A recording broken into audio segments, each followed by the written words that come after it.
So the time now is 5 minutes past 9, and it's Monday the 16th of May. That is in Greece, 5 minutes past 9 a.m. So it'll be 5 minutes past 6 in New Zealand. So over to you then, John. Yeah, there's someone there. Okay.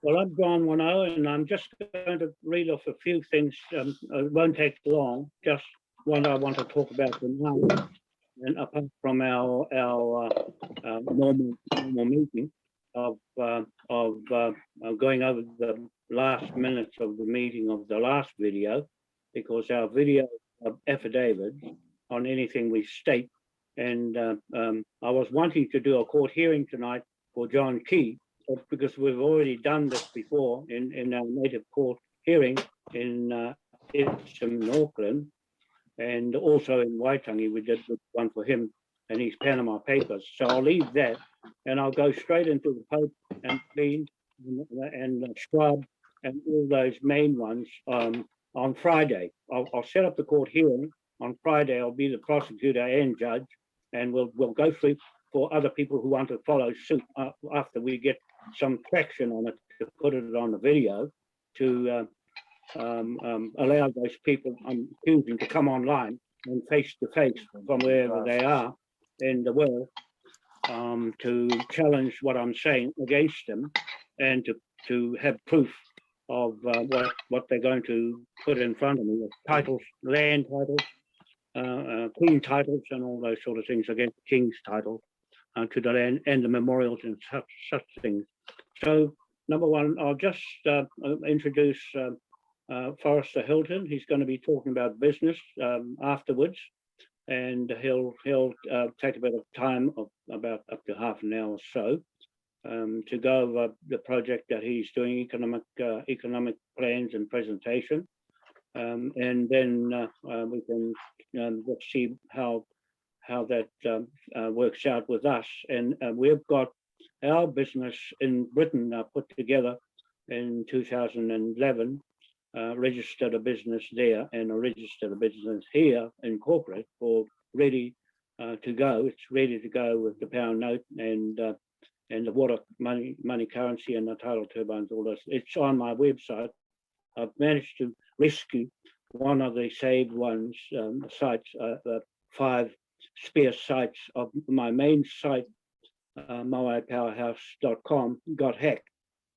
And so I can't get it back, but I've got a spare one, but I've got to fix it up so we can put all the videos in there for the court hearings, where people can find everything, because at the moment it's on any one of my 83 Facebook sites, all the documents and everything that we can just pull out and put them straight up, blow them up on the screen. There's no reason why the courts that we go to can't blow it up on their screen, just like video link into prisons.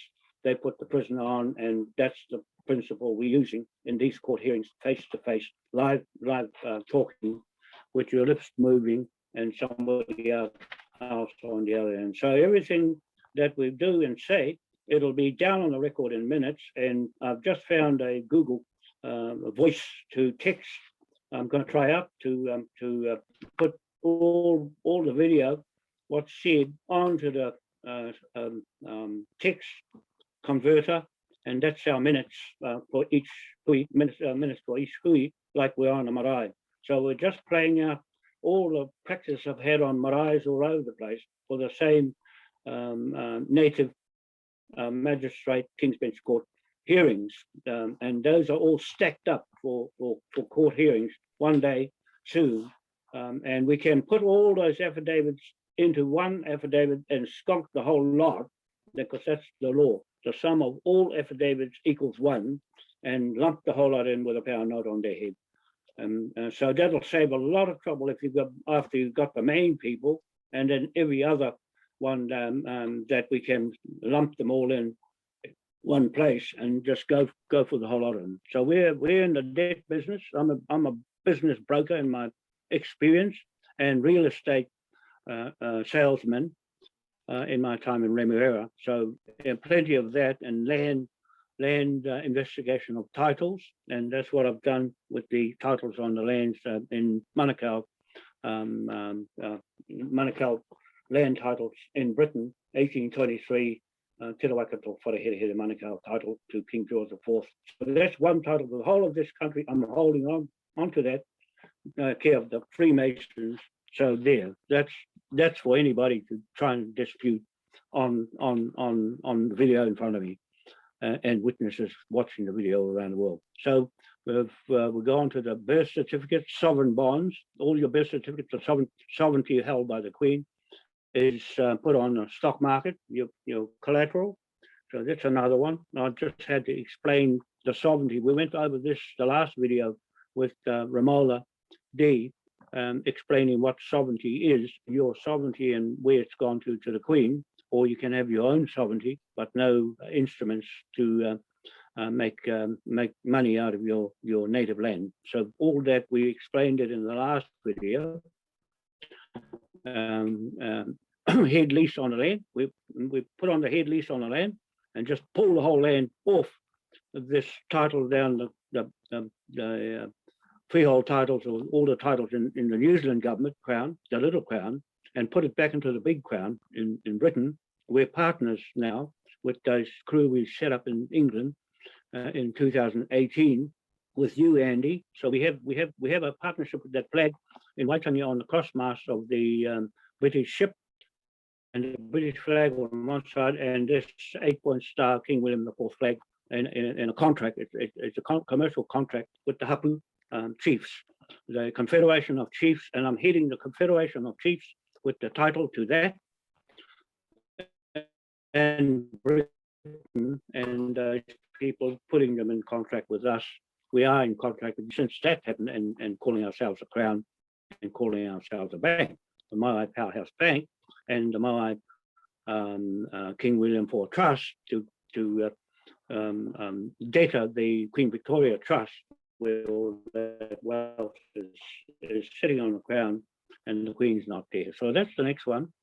3, England is a state of the Holy See, Vatican. I'll go through the motu proprio if we have time, but I was just following Sean Maguire's case, and I've given him a lot of what to do with motu proprio and the other acts in other laws that he can attach to it. So I'll explain that. I won't do that today because we've got plenty enough to do. The jab and enforce the bill, data bill on the jab, all those people causing all that injection stuff on kids and all that sort of thing. So going after that, and all the 10 instruments of the power note will go right across them, and everyone that's causing all this trouble and promoting it. So there, we'll just hit them one hit. John Key, that's supposed to be tonight. His case, that Cook Street as well. So we'll leave that for Friday. The John Key and the owners of 61 Cook Street that we already gone through the court case and got thrown in prison for it, for nothing. They couldn't find nothing, and they were thrown out. The judge threw them out, let us go out of the prison, but I've got a big debt bill on each of those police head and those people that try to stop us and put us in the media as being criminals and thugs and all that sort of thing. So they'll get £1 trillion on each one's head. That's what I warned them. I warned them about that. So that's that one. Criminal code and criminal procedures, Vatican, because they go through the Holy See in all the states that we're one of them, and Britain is one of them. So I'm using that attached to the motu proprio in Sean's case today. So it's only a short time I had to do it, to stick it together for him to use in his case, to see how he gets on. But if I had 3 days, I would have done it completely for him, because that's what I do, investigate all those laws. And we don't use UCC American law because you'll fall into the bar. On the other side of the bar, we've got no bar in our court. We can do it anywhere with that flag. So that's the difference of using UCC law. Is so corrupted. Any law in the law of this country laws with no statutes behind it. It's clean. It was reformed and 1835 on that flag, jurisdiction and constitution. So we use the instruments, the republic in the flag, we use the bank in the flag, and we use the commercial contracts in the flag. We use all those instruments, and thus the Confederation of Chiefs, which it was for. So we got Nilu Berry, Chowdhury with the Swiss Indo, and I wrote all the letters with her to Mr. Sino to get him out of. He's been held from the World Bank for, so he's supposed to be looking after the money for the one people's trust. Or not the One People's Trust, but for the money that's to go to the people of the world. But it's in a little bit of conflict with the King's Bench Court, because we're going to recover all the goods in cash for the whole amount, than to have it secondhand going through different people, which is what is. We'll talk about that another day. But those some things we had time. We'll go through that. That's all. I support him with a letter. I support Mr. Sino with Nilu. I wrote a letter for him to be released and to go and claim that money. All that money came out of our trust, out of the Queen Victoria Trust. All that Swiss Indo stuff, all the gold that's missing, we're going after the gold, because that's under the King's law, and King William's got the gold coins. So we just debted them with the pound note to recover every bit of gold missing, and if they can't come up with anything against the titles of God. So that's the one. And 3, 4, World Trust International Orbit, gold bullion. That one. That OPPT, that's another organization, the One People's Public Trust. I went right through. I got all my figures of what I'm claiming from that in 2014. The 970 million trillion pound note that I've got, £1 note to go right across the whole of them, then split it down from there. That's the highest figure, but it's not going to. There's no such thing as that many amount of money that anybody's got. But it's an upper ceiling. We can go anywhere between, and seize with a writ warrant. I've got writ warrants. I've already got those writ warrants to go and recover everything, the gold and all. Okay, that's all. That's that lot. So I'll afterwards, when Hui starts, I will go into and read off what we've got in the agenda and the rules and everything. Just to we've talked about King and the flag and everything that's not Maori but Moai Crown and Moai Bank and Moai Group, Powerhouse Group. Company in England to use that company to go up against the Queen and Right of New Zealand, the Queen Elizabeth II company, city, and so on. And all those corporate companies are up against that company, Moai Powerhouse Group Limited. We've got to change the limited company out into private once we get set up and going, so that it matches up with the Crown's private companies. So they have no limited behind it. So we have to take the limited off because it's limited. We got the other company here, Ngā Atua Iwa Aotea, Ngā Atua Iwa Aotea Limited. That's the other corporate company here in New Zealand to take this company up, the Queen and Right of New Zealand. So there, we got those two companies to handle the debtors. And because they're trying to stop us talking to each other, they know that's hit a nerve, and they know the day is coming when it will happen. So there, with that, I will just pass it over to Forrester Hilton, and he can put his presentation on for the next few minutes. There you go. The floor is yours. Thank you, John. Forrester. Thank you, John.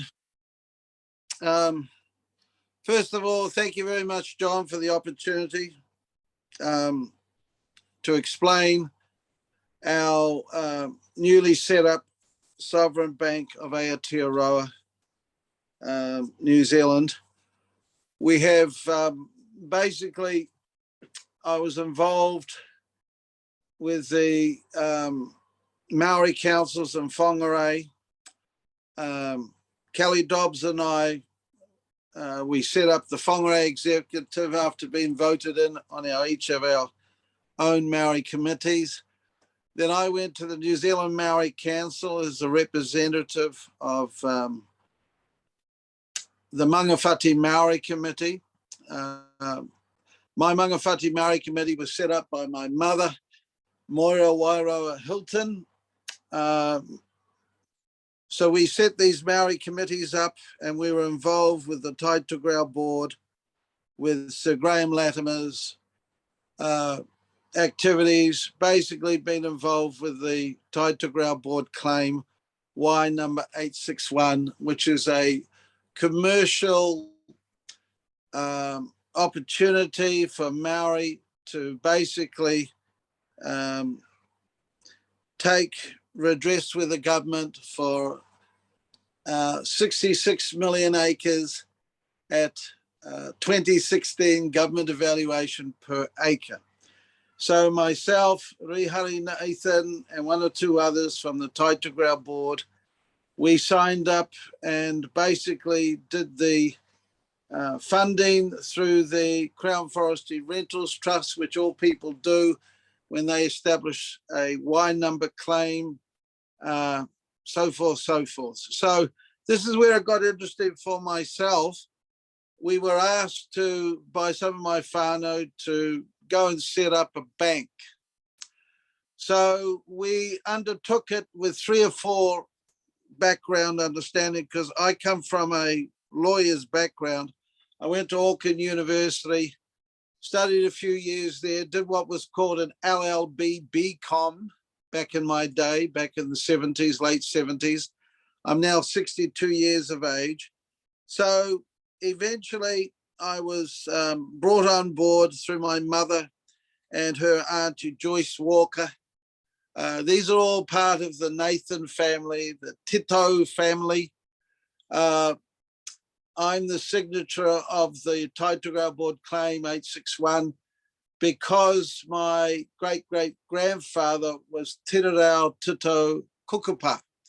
I'm sorry if my te reo isn't very good whānau, but bear with me, please. There is some substance coming out of this. So after going through and doing all these things for many years as a young man, I was pushed forward to sign this 861, the Tai Tugrau Board Claim 861, which is actually the executive claim for all Maori redress. If you had any land stolen, generally we have access to it to put it forward to this 861 claim, because the Crown Forestry Rentals Trust funds all of the Y numbers. This is one of the things which most of you probably don't know, but when anyone sets up a claim, a Y number for the Treaty of Waitangi redress, or for example, Tainui, when they went and did theirs and got their 180 million and so forth, they all had to do it through this Crown Forestry Rentals Trust. And as part of that executive, the top part of that executive would distribute each year $60 million from the government for the lease of the Kaingaroa forest near Taupo. For all those that know Kaingaroa forest, it's 255 or 260,000 hectares that was put into this Crown Forestry Rentals Trust. And therefore each year Maori executives, this is the Tai Tugrau Board, the New Zealand Maori Council, and other assorted councils throughout New Zealand that would become mandated, were given the opportunity to basically use that 60 million for redress. In other words, it financed all of the claims. For example, Y1040, which was basically one of the main thoroughfares of that claim, was to establish what Maori sovereignty means in a legal precedent in a court of law. So our angle of vision was always done so that we could take it to the High Court and to the Supreme Court of New Zealand when it was eventually set up with the mood to get proper financial redress. So that means, for example, that myself, with all that background and training as a young man, and then going to the meetings with Sir Graham Latimer, we were involved in things which had a long-term effect. For example, now with the Three Waters.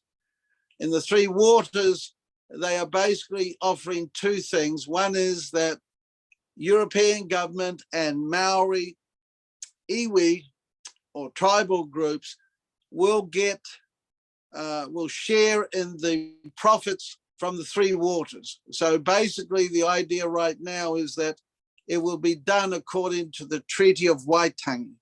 In other words, over the years, the Taitugao Board New Zealand Maori Council, especially Sir Graham Latimer, he put things into the settlements, fisheries settlements, which Ngāti Hiri was involved with, so many different things, foreshore things. It was all done with one paragraph in mind, which started off in the early 80s with some of these settlements, that New Zealand Maori and New Zealand colonial government, or the New Zealand government as it stands right now, would work together in the mood of the Treaty of Waitangi. So this is what's happening through several generations, and now because more and more components of government have accepted this premise, because it was always put into each settlement. In other words, Tainui had it, so many different tribes as they settled, they would sign off on these treaties, and the European side was full, final settlement, full redress, full and final settlement. With those words and sentences, what basically happens is that the tribe, unless it's written down in great detail, would forgo its sovereignty. In other words, sovereignty, as most tribes have settled, they've taken the money and they have sought redress. They've received it in the form of land, payments, and so forth, millions of dollars, maybe a cultural appreciation for the local mountains, whether it's Lake Taupo. Each tribe will have its own socialization and sphere in which it wants to be seen as unique. So with all those things in the background, I was asked by my elders when I was a young man that one day I would do something big and involved. So I was always pushed to be involved with this. And they used my whakapapa, should I say my family's whakapapa. We still own a block of land at Ruakaka on a pā site directly on the foreshore. We've never not been there in residence according to our whānau. So we were chosen to head up the largest claim, solid claim in Maridom, which is the 66 million acres, valued at a government valuation of 2016. That's when Sir Graham Latimer put it through the last minute. So it was like a loaded gun, organized before I was born, probably, and carried through into the present day. So we've done that now. We gave it to the government last year. As a consequence of that, we investigated things going forward. One of them was to set up a sovereign bank of New Zealand for Maori. In other words, according to the northern tribes like Ngāpuhi and Te Parawhau, which is my tribe, we would eventually set up a tribal or a government of Maridom sided with a reserve bank. Now, the idea of this reserve bank has grown and grown because when we've investigated it and we approached the New Zealand Reserve Bank for the colonial government and we talked to the income tax people, there was really nothing to stop us from doing it. So when I've introduced other people into it and they've investigated, especially those Europeans that are lawyer background like myself, they've had a look at it and they've been stunned that there's actually no reason for us to be taken to court or to say that we're encroaching on the New Zealand Reserve Bank. So therefore, after those couple of months of discussion, we decided to register the online names, domains, if you like, they are called technically. So we've set up one in Alabama because that's where Coca-Cola is situated. No one wins when they register against a company that sets up in Alabama. And we did that intentionally because we wanted a very difficult scenario if the New Zealand government wanted to take us to court. So we set up one there. We've set up one in New Zealand, another domain name, basically www.pukerangatira Aotearoa. Basically, it's slightly different than what I'm telling you, but aotearoa.com. So we've formed a bank, and then we set up the bank with a two-pronged basis for the valuation of our own pound. We've set up our own pound, which we are presently going to print in Auckland, New Zealand, and then we're going to print another section of it in Guangzhou, China.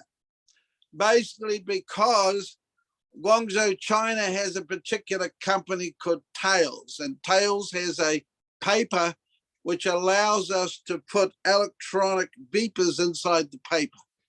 So that the thing with making a pound is that the technology these days on Canon and Minolta means that basically every pound, every dollar, every note can be photocopied very, very expertly. So we looked at the different opportunities. We talked to a company called IBM, and they worked out a digitized system for security for us. Then we had a talk to a couple of other companies, and one of them that came through our introduction was Tails. We talked to De La Rue, which is a British company. They also have printing setups in Hong Kong. Hong Kong and Guangzhou are very close. Guangzhou's across the border.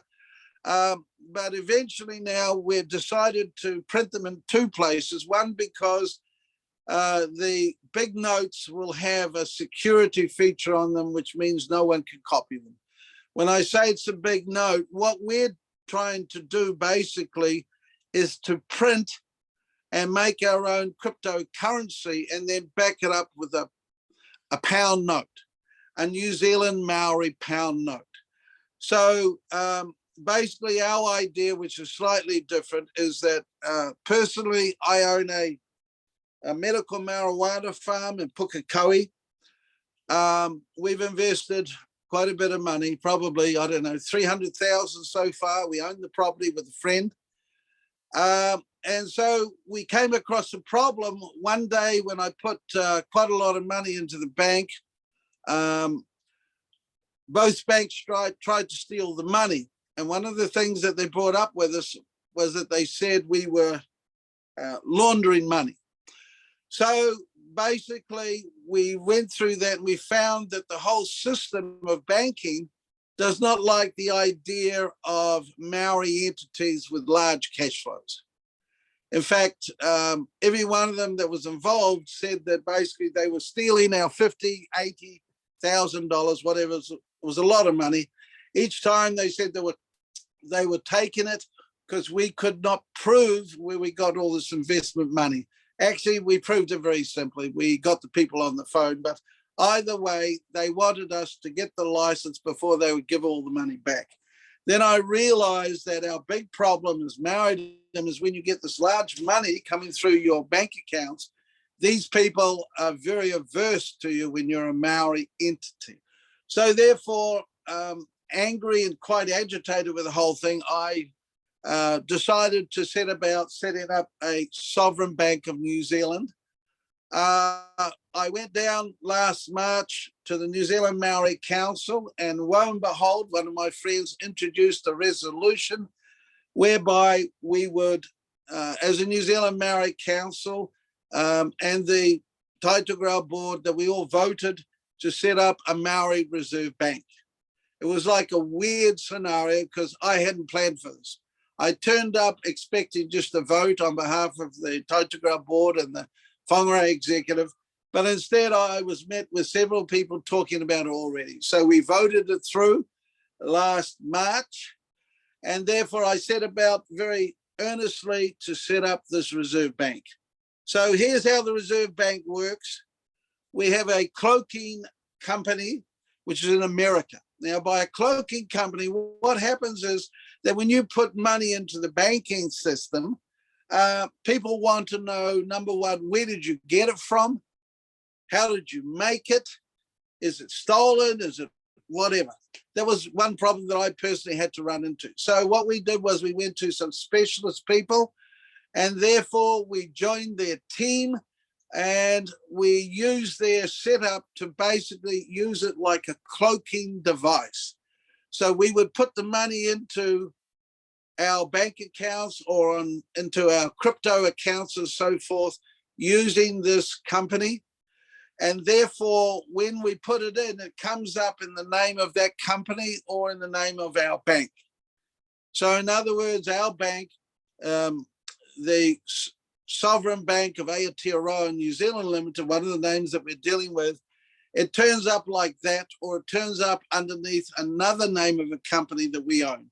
One of them, which has been working with us, is called RS Players Limited. They're a very well-known American upper class real estate, airfares, wholesalers, blah, blah, blah. But the long and the short of it was, we worked out a relationship, so therefore we had this cloaking device whereby we could move very large money into our banking setup. This is always an intriguing thing when you're going to go into the banking group, that governments want to know who's putting the money in here, where did it come from, where did it go? So obviously we didn't like that, since we're a sovereign body. So we've set up now basically what's called a decentralized blockchain. Basically, to the ordinary person, this is a ledger. It's just a smart word, an electronic word for a ledger. So one of these decentralized blockchains, basically once the money is put in through one of these cloaking devices, no one knows how much money you've put in, where it has gone to. It's all out of their purview. In other words, they can't work out what's happening. It's beyond them. So therefore, we like that structure. So our blockchain will be fully furnished and finished by probably late July next, or the month after. That's what I've been told by Rajesh, the people working for us. So we set up this bank. The next step, which is coming for us now, is tomorrow we have a meeting with a company in Christchurch whose job it is to set up FPOS machines, but they've set up one already, and it sounds very sound to myself, having investigated. But now my crypto people will work with them tomorrow at 12 o'clock to basically set up an instantaneous crypto caching FPOS machine. So what this means is that we can create our own crypto and then get that crypto to back up our currency. You understand what I mean? So that it isn't just that we're going to have the paper, we're going to have a crypto, two currencies, one for the Indians, one for Maori. Basically, these two cryptos will be launched. One will stay fixed at 10 American dollars, while the other one will oscillate. Then the idea is that these two coins will be launched, and we will set the New Zealand pound at 10 American dollars. That's the idea. Now, the idea of setting it at 10 American dollars is so that we could literally print £1 million and it's worth 10 million American dollars. And we've targeted this because our intention is to buy back a tremendous amount of real estate in New Zealand with our Reserve Bank money. So at the moment, our FPOS machine setup has been given out to approximately 3,200 stores in New Zealand. And it's already got on the majority of the crypto coins that you require. We haven't put ours on yet because we were going to advertise it to our whānau and our tribal groups involved to see if they'd like to be involved. So once they're on board, then we will launch it according to a day and a time, so that if they want to buy it up at the cheapest rate, they're welcome to buy it the same day that I launch, and I put my own money into it. Basically, the idea for this is to basically try and help people. This is not a normal bank. Already we've got 50 people who already put their money into the bank. We've got 3 services which everyone likes. 2 of them involve bots. So this is basically what banks do. They have futures trades. They have these bots working, buying and selling futures, share markets, different things. And from those, the banks make the majority of their wealth. So one of the things I've offered to all of my clients is that every one of them, when they put the money into the bank, if they want it to be used, we'll allow them to have full access to the bot, number 1, which is the bot for buying and selling crypto, and a second bot basically for share prices and so forth. Now, just to give you an idea how much one of these bots makes at the present time, and through the 3 years it's been up and going with another company, it makes roughly 15 to 45% per year. A clear profit, that's at least.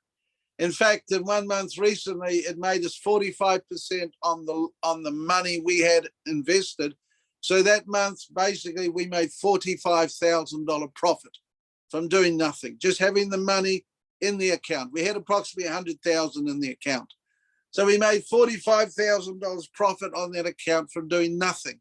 Now, that's what banks do, but I decided in a flippant moment to offer it to all of our investors, all those people that have put their money into their bank account through our way, so that they could experience it and see if they were happy.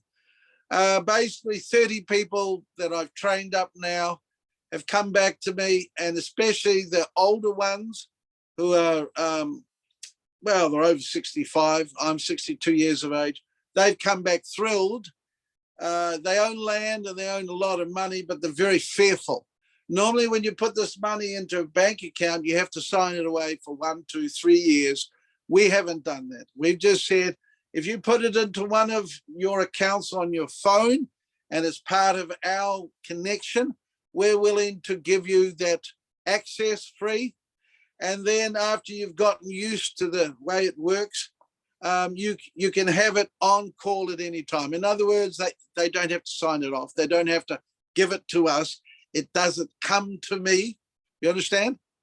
It's just merely a service that we've offered to our clients because we want people to get ahead. It's a radical idea that a bank would want the best for you. But as the 90% owner of this bank presently, I don't need the money. I really am interested in the welfare of everyone.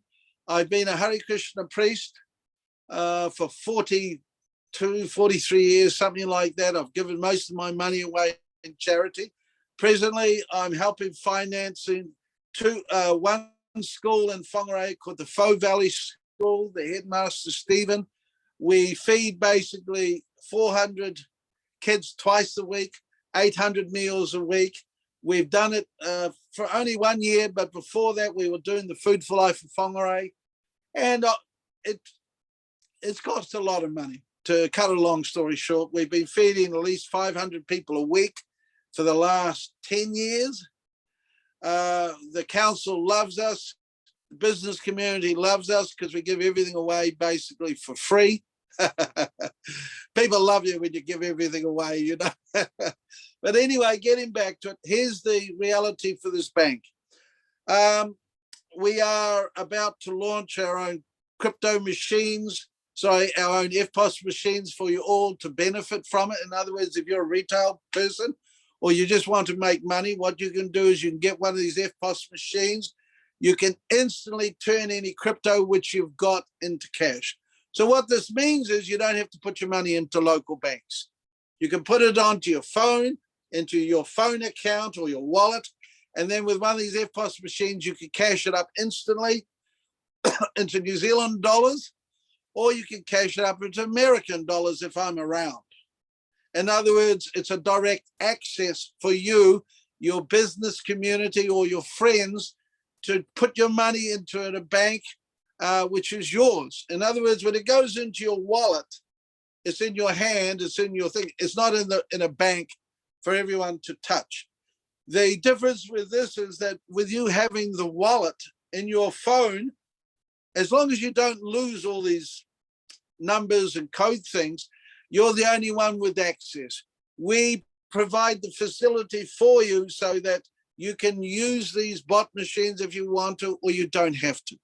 We are just offering them as a service because long-term, our mood was that this bank should be able to create huge wealth and leave it for everyone, not only Maori. I know this is a little bit radical, but I'm part European, I'm part Maori. I'm not a full-blooded Maori.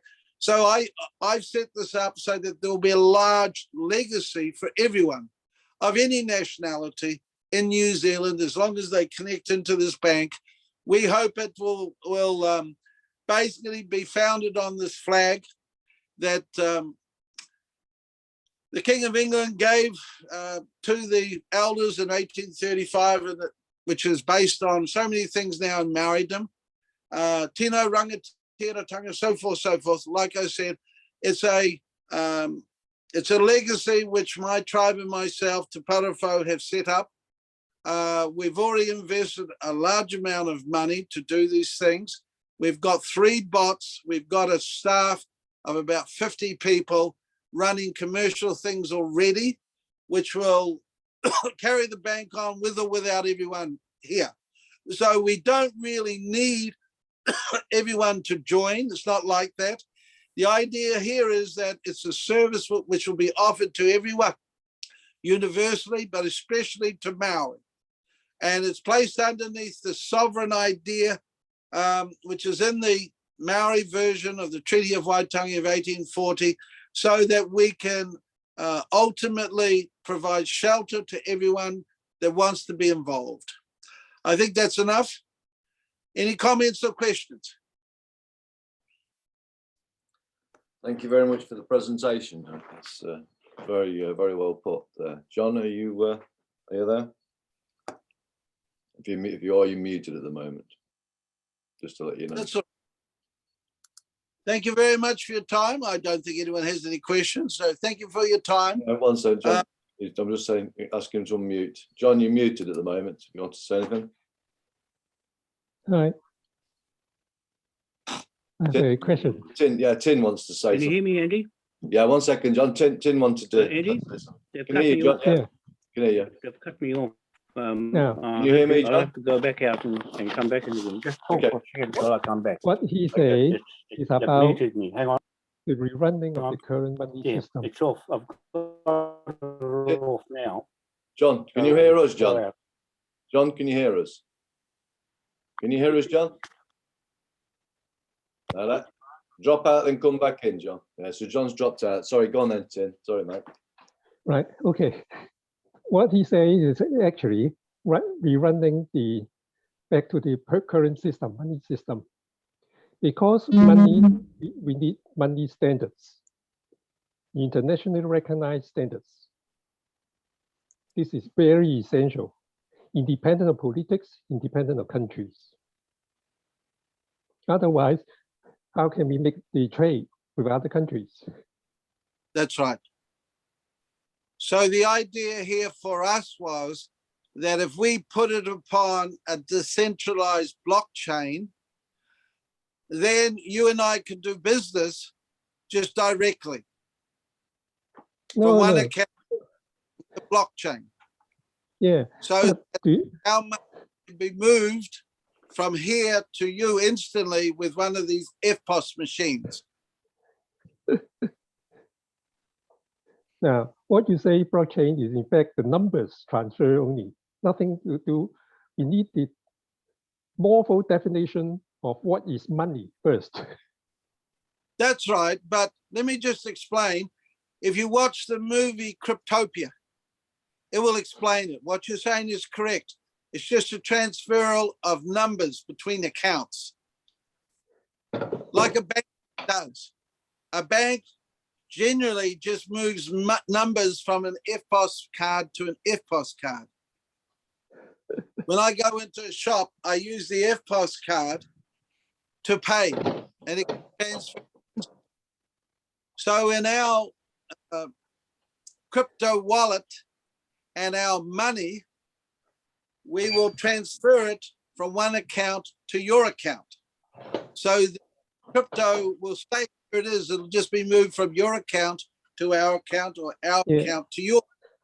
But in a decentralized banking system, the normal world system will have no participation except on the internet. Now you have to think about the first case. For measurement of your height, the length, just give you a number. Will you accept this is your stand for the height of your how tall you are? Just a number without units. Think about this one. Measurement of length without units, just give you a number. Do you accept this as it is or not? Well, let me just explain what my crypto people are telling me when you move money. Right, I know that there is transfer, nothing to do with that, because it's dealing with weights and measure by law, weights and measure. Well, whenever you want to measure something, you must have units for measurement, right? Explain. Our bank is basically going to be moving our wealth, which will be a crypto or it will be physical notes. Yeah. But we'll move from us to you as the customer, or from you to us. There'll be no one else in between. So it's got nothing to do with the present system. Now, have you heard about the present SI system? units? The SI unit, International Standards of Units. Have you heard about this term? We're not. Science. We are establishing our own units and our own currency to be independent. We're not trying to do it the same way as other banks. We'll be in the same system, but we're a sovereign bank. We don't have to follow their methodology. Right, right. We're doing it on a blockchain using our currency. There's the trouble. There's the trouble of trading because it's not recognized by other countries. For the at the present moment, I'm proposing to Hong Kong government to make a lawful definition what is real money and what is imaginary money. And real money have the money standards. We've already taken it to Hong Kong. We've even taken it to China already. Now here's so you can understand. I have a gentleman coming on tomorrow who's already checked it all out. He was shocked that because of the New Zealand and British heritage, that because Britain has a long, long history in Hong Kong, that these things flow right through. But we don't need that, because what we need is just this. You have one bank account there, which is connected to our EFTPOS machine and on our blockchain. So the money goes from myself to you on the blockchain. The government is not involved, sir. Now, if you look at the Russian and the Ukraine war, do you see the section won't work? The Russians say that I have our own money.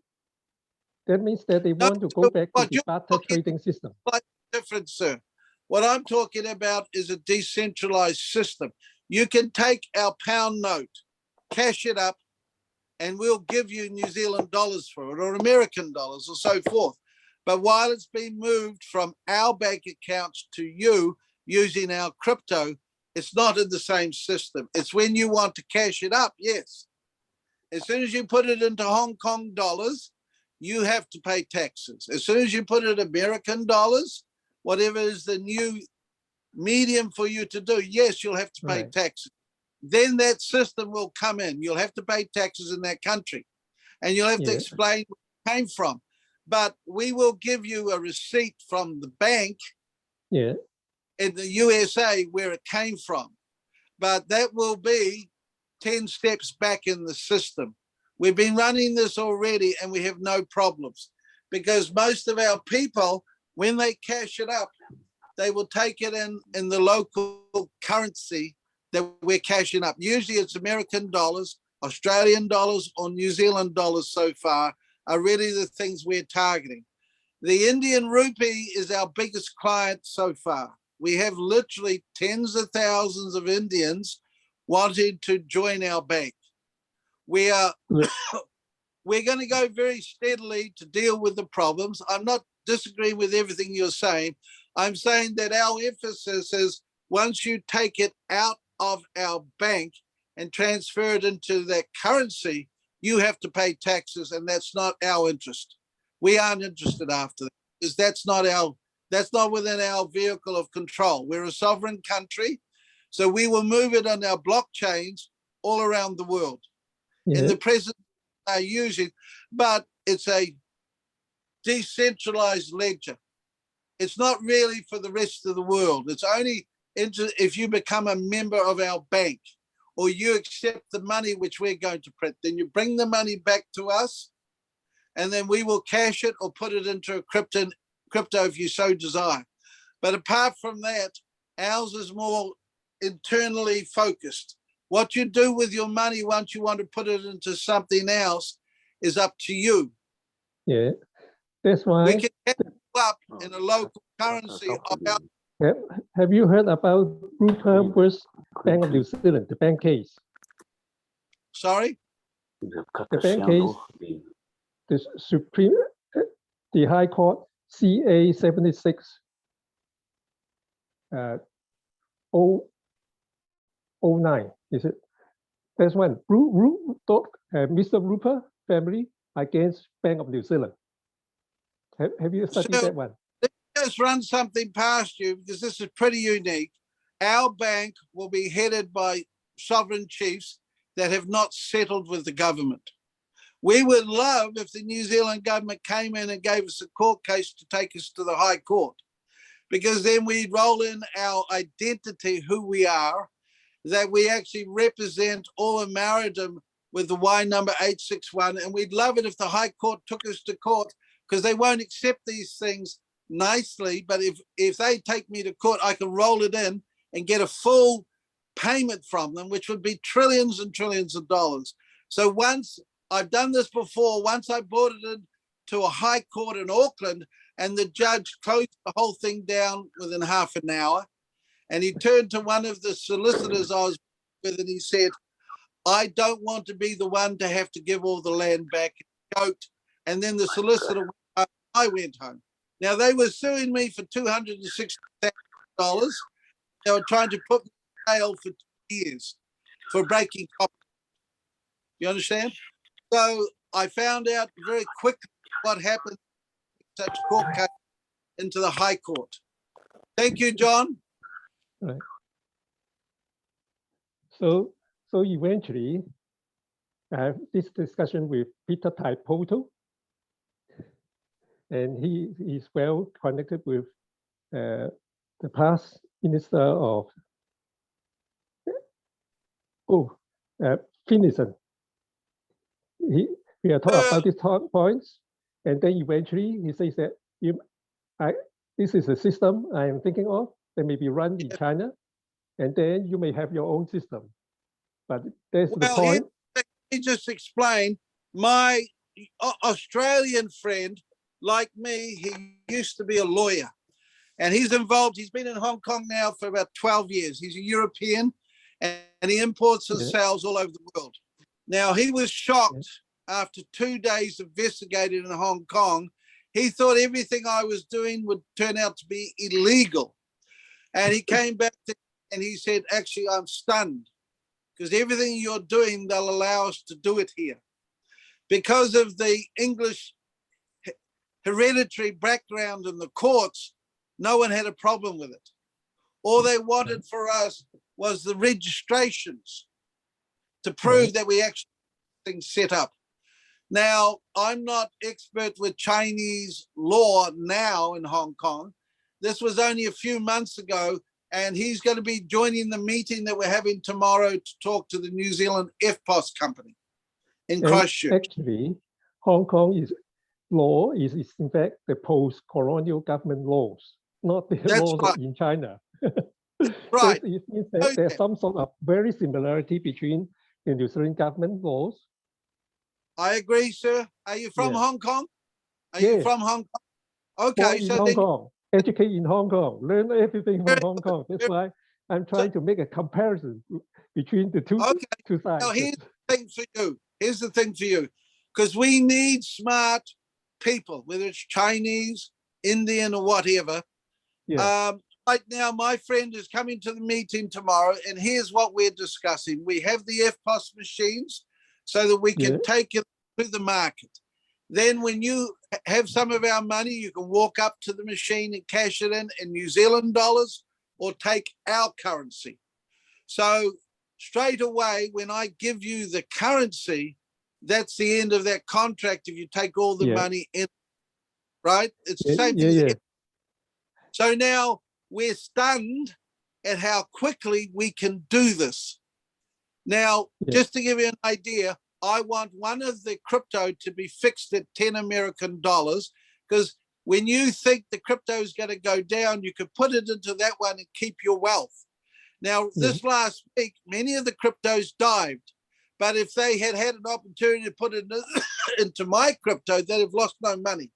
But when you move it from the crypto into a cash position, legally, you have to pay taxes in whatever country you're in, and we don't want to break the law. Once you cash it, we want you to pay your GST and you pay your things because you put it into that money.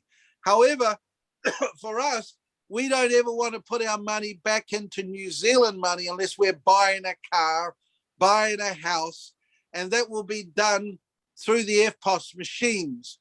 And that's very interesting, because then we turn the crypto into the cash instantly, buy it, and we basically get the asset. Then we have to pay some taxes. But if we don't do that, our money stays untaxable, oblivious to the New Zealand government, basically. And as I found out when I went into the taxation people to bring this up, I said to them, well, if I don't have a bank account, how do I pay taxes? Because that's what I told them, and it's true. I intentionally haven't had a bank account in New Zealand for 3 years. And they know who I am, because I used to have a lot of money going through my bank account. So the income tax man said, you can pay it voluntarily. I laughed. If you have a bank account, we really can't determine what your income tax is. If you've got business accounts, we can determine it. But if you have neither of those, we really can't do anything legally to ascertain your income. So I walked out very happy, and I said, well, actually, I will do all these things and I'll give 20%. And he was more than happy with that. He was more than happy, because when I do business, I'm afraid I pay in excess of 60, 70% of my income. All you talk about is just only the operation of the money around the country. But what we most concerned is the exchange rate between two countries, the currency exchange rate. How can you set this one up? I know what you mean, but here's the thing for us. We want regular customers. I've got a man in Delhi. He wants to sell me gold tomorrow. This is an example. So what we do is we put him onto our crypto. He transfers his money into our crypto. We transfer him backwards and forwards, whatever, in the crypto. So either way, we have it in the crypto, then we cash it up with the crypto if we want to. Otherwise, we keep it in those bank accounts. Until we cash it up, we don't have to pay any taxes. So we're intentionally doing long-term our crypto, so that, for example, I've got a medical marijuana farm. Every 4 months, I've got to pay all the people that have grown it for me in Africa. I've got to grow the new people that have started up in Hong Kong, in Pukekohe. So when I do move that money, if I move it in New Zealand dollars, I've got big problems. People don't Yeah. like millions of dollars going through banks without explaining. But with this system I've set up, I can instantly pay everyone to get it all done. They accept the crypto and then they cash it up into their own currency according to Yeah. our FPOS. Yeah. So There's I one don't have question. No problem. I understand what you mean. But There's- simple question is apart from very that, simple question. I yeah, give you 10 ounces of gold, and you give me the crypto number for me. But after 50 years, I want the 10 ounces of gold back. That's all. yes, You yes, when we- I shoot the crypto. yeah. Okay. I've just done this for someone else. He is in Delhi, and basically he has a lot of money he wants me to look after, and I give him the Yeah. crypto, but then I take it along to a local business, all of his cash, I turn it into gold sovereign coins. You'll see one on my Yeah. finger here, the British one. Yeah. So Yeah. I will get Kruger rands or gold, 1 ounces, half an ounce, whatever. And then he wants to come to New Zealand in 1 or 2 years and pick up all the gold, less my commission. Yeah. I'm Good. charging 20% there. This is just a personal deal. I'll explain to you. Yeah. He has a tremendous amount of money. I mean, unbelievable amount of money. It literally is like a truckload. It took three So- of our people 2 weeks to count it. So he gave it to me. I took the 20% out, and we're waiting for the gold coins to be made. Yeah. Literally. Yeah. And then so you have I to will make sure pick them up. that there is no into our depreciation bank. or inflation. No. This is what I'm doing for him. I'm not talking about inflation.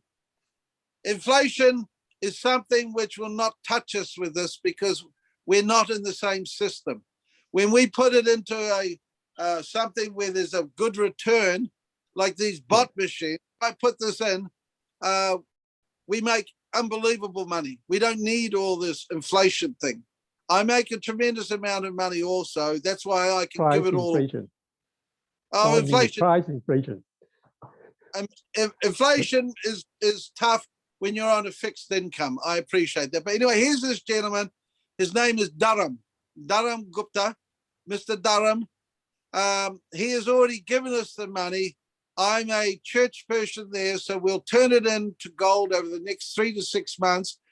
Then it will sit in a bank there until I pick up portions as I fly backwards and forwards. All my people fly it out, whatever.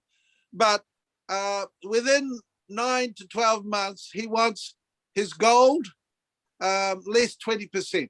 You understand? So I'll get 20% of the gold, both sides. In the end, I'll end up with 40%. He'll make 60%. But what it is for India is that Mr. Modi, the Prime Minister of India, is trying to stop all this black money. You understand? So Yeah. what we'll do is that we will donate food in the Krishna temples. We have around about 800 temples there where I will finance free meals, and then I will contribute to the government of India that manner. So I've already talked. Right. I'll give you one example I experienced in Hong Kong for you to consider. Yes, sir. During the Russian-Ukraine war, there are great fluctuations in the gold value of gold. So I have 50 ounces of gold out one day, and then 50 ounces of gold got buyback through Bank of China. Yes. And then actually, I don't have any money in and out. In fact, there's a balance of 1,500 US dollar Yes. in my bank account. That's all. So you can see this sort of transactions is an example of virtual money, the fiat money. Yes, I agree with you. But here's the thing.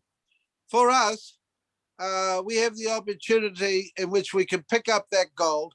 But when you move such huge amounts of wealth around, it's a problem because some people want to rob you. I've had experience of, and we have no problems now that we've set up our own bank and it's all crypto. We don't have those problems. I live extremely simply, like a priest should. I'm not like most people. I only have 4 or 5 cars, which is not, actually, I think I've only got 7 or 8, something like that. But Normally, a person with my wealth has a lot of these things, but I don't have so much. But here's the actual thing. What you're doing, you cannot stop a very smart Chinese Indian man from making a profit. I don't disagree with you all. You cannot. But what I'm doing is more that we have set up our own currency. We are backing it up with gold, and this will make you laugh, medical marijuana seeds. In New Zealand, a marijuana seed is taxable by the New Zealand government to me at $15. So I backed it up with gold and marijuana seeds because a big bag of marijuana seeds could be worth 10 million. And the gold is only worth a few million. But when you have that seed and it turns into 5,600 a pound after 3 months, and you have 2 million of those seeds, it's a tremendous amount of money. Now, the New Zealand government is now going to bankroll medical marijuana farming in New Zealand. So my team has already got one going in Africa. We have one here, so forth, so forth. But the margins are immense.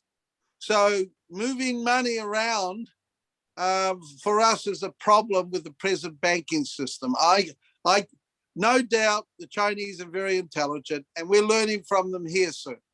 I have some very good Chinese friends, and they're all telling me how to do business.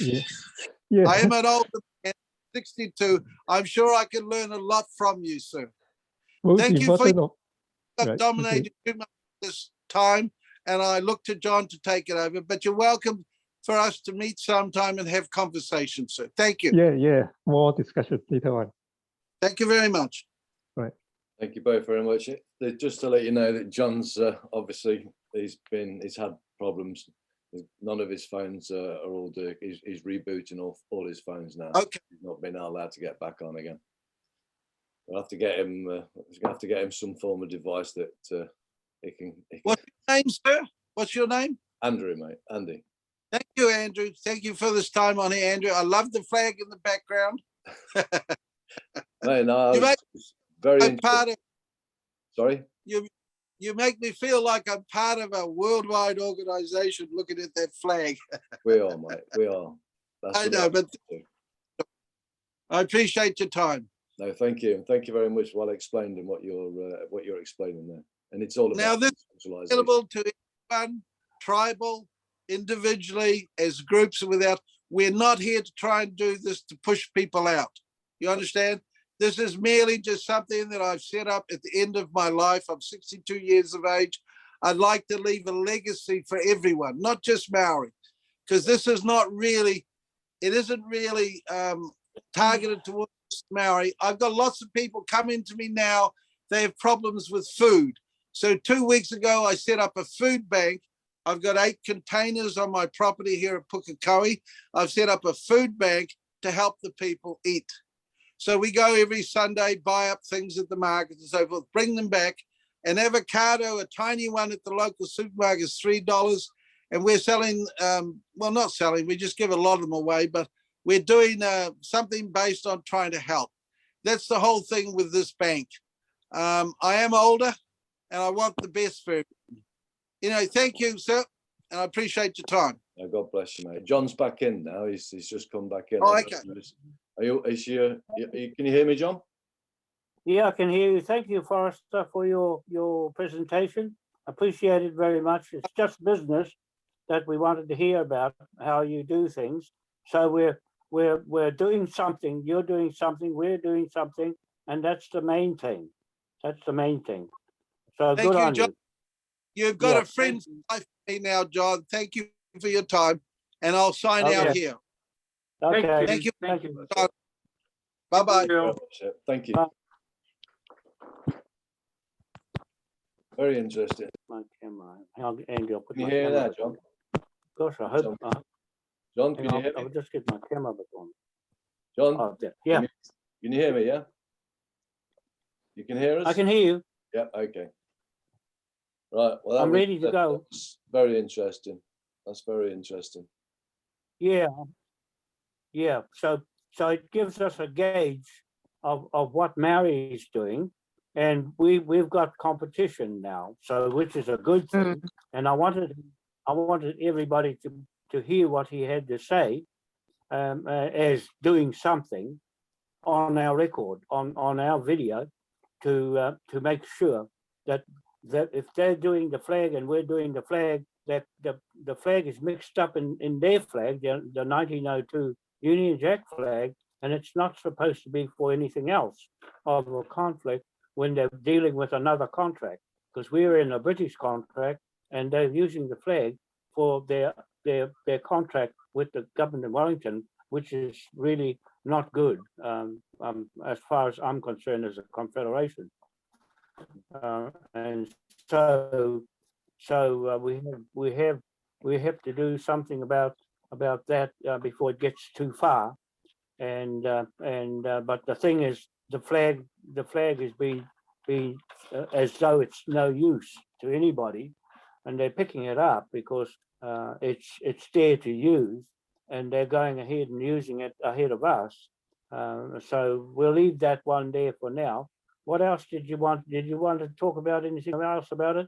Otherwise, our discussion for open floor will go at the end of the hui when we finish our meeting. And so I wanted to bring him on just because he wanted to he'll fall asleep and get it out of the way. At least he's had his say. I think that's to be truthful. I mean, I would like to see some of his what he's doing and just have a look at. I mean, but to be truthful, it was very well explained. Tin joined in and Tin made his points. I mean, Tim would be in a far better position to speak about if there was anything else to discuss about it. But I mean, as it was, it falls in plan. It made the perfect answer for the difference and the split between cryptocurrency and, because I mean, it is only digits at the end of the day, but it's still in paper currency too. So I mean, I'm not too sure about the bots and how they work, or if they're a bot, if it's a bot that it does it by itself, or whether that's your own, you doing that. I would imagine it's pretty much set forward. You putting into the money into these bots, and these bots will, buy and sell. They self-operate to generate increasing wealth of your own wallet. So, no, all very, very sounded very good to me. Sounded very good to me anyway. Yeah, he's had experience there. That's why. Yeah, unfortunately, those two entities, the New Zealand colonial government and the Maori government and all that, the chiefs had no treaty with those two entities. It was with Queen Victoria. Yeah. On that side of it, yeah. But the basis of the structure of what he's talking about, it most certainly sounded very good. I mean, obviously, when it comes down to the flag and the it's just getting that clarity of that. I mean, with the clarity of that, with the structure of what he's talked about, it was beautiful. Yeah, so that's good. I wanted his business mind to spread across so that we can see what he's doing about things, and he's put a lot of effort into it to help the people, and that's what I wanted to him. He wanted to talk about it, so I let him come on. So that's he said his piece, and so we'll move on before it gets too long. So I wanted to use my other phone because I can't see the words on this other phone that I'm reading what I'm saying, and I just want to go over the hang on, I've got to open up the, oh gosh, I've lost it now. I've gone and lost my page. Hang on. But I was going to read out the minutes on the other phone. Now I've got to go back and look for it. Just carry on talking for a minute, Andy. I'll just got to scroll through and find my notes. Tin, was that? I mean, you'd know more about that, but does that fall in place given a logical explanation for a creation of a new currency or a currency? Because you are separate from their world, but you've still got the joint between the two worlds. Yeah, the currency, in fact, is real commodity, not numbers. Number can be created by, you can say anything, Yeah. right? Exactly, yeah. Yeah. So actually, real money means real commodity, all commodities, nothing else, exactly. So what we store in the bank, I give him an example, is I have 50 ounces of gold stored in bank. And I say, order the bank to sell it one day, and then get it back again. That's only commodity out, in and out. I Yeah. get the money gain. Yeah, yeah. That's a very important point. That means that the gold is not having a standard unit value. In fact, the standard value, standard money units value is in fact related to the living standard of the people. Yeah. Because they have to work for their living, and they're satisfied that they have a Carry happy on, I'm living still standard. trying to get my, I'm scrolling That's the back all point. the way back. That's why you think about the new government system, you must have the money backed up by commodities. We need not to have any other country's currency as a backup. No need. People production. That would evolve into that, though, I take it. Yeah, there's a one. There's a point where I push forward in Hong Kong through some cases. Because Yeah, there is no Hong need. Kong, There would be no need for the other currencies anyway, would there? yeah, actually, commodity is more important one, more essential. That's why I push for the lawful definition of what is money, real money and imagined money. From then, you will cut everything straight away. The creation of virtual money out of lending and mortgaging through the banks. This is a fraud, actually a fraud in the Rupert Worst Bank or the New Zealand case, bank case. And he already get the result, all the data from the bank, and prove that they have only 2 cents in hand for $1 lending, breaking all the Reserve Bank acts, banking acts, and financing acts. And this is because the information comes from the banks itself. They can't deny it. That's why the court tried not to attend this hearing. Yeah. Well before 2009, the global credit crash, half a year. Rupert just give this warning to the banks, banking sector and finance sector, to aware of these court points. The inflation, artificial inflation through creation of virtual money by the banks. Yep. So this is a fraud that people saving in the bank have been depreciated. They are global robbery. We'll cooperate to them all. Yeah, global robbery and nothing more than that with the American dollars or whatever they run the interest system. What I talk about is that, okay, you can keep on your interest accounting, but those interests should not be out of bank of a money of account. It should not be. You can keep on using it as credit for the people. The bank can use it as credit for the people. And also because of in the lending and mortgaging, they are only create money out of paper transactions, documents, only 2 documents. One document is give me your land title in my hand, and then I give you the number in your account, then you can spend it, that's all. And then you make a promise note, another agreement is a promise note. You have to return this number back to me through your work. That means that Rupert is very angry with it because at my work, the money is real money, but you, the bank, create virtual money. I have to fill in this one. Really unfair. That's why I have given you the message about fair trade. A very important one, because value is measurable according to people's standard, living standards. And so in the sentencing and punishment in court, we have to see which party has been damaged.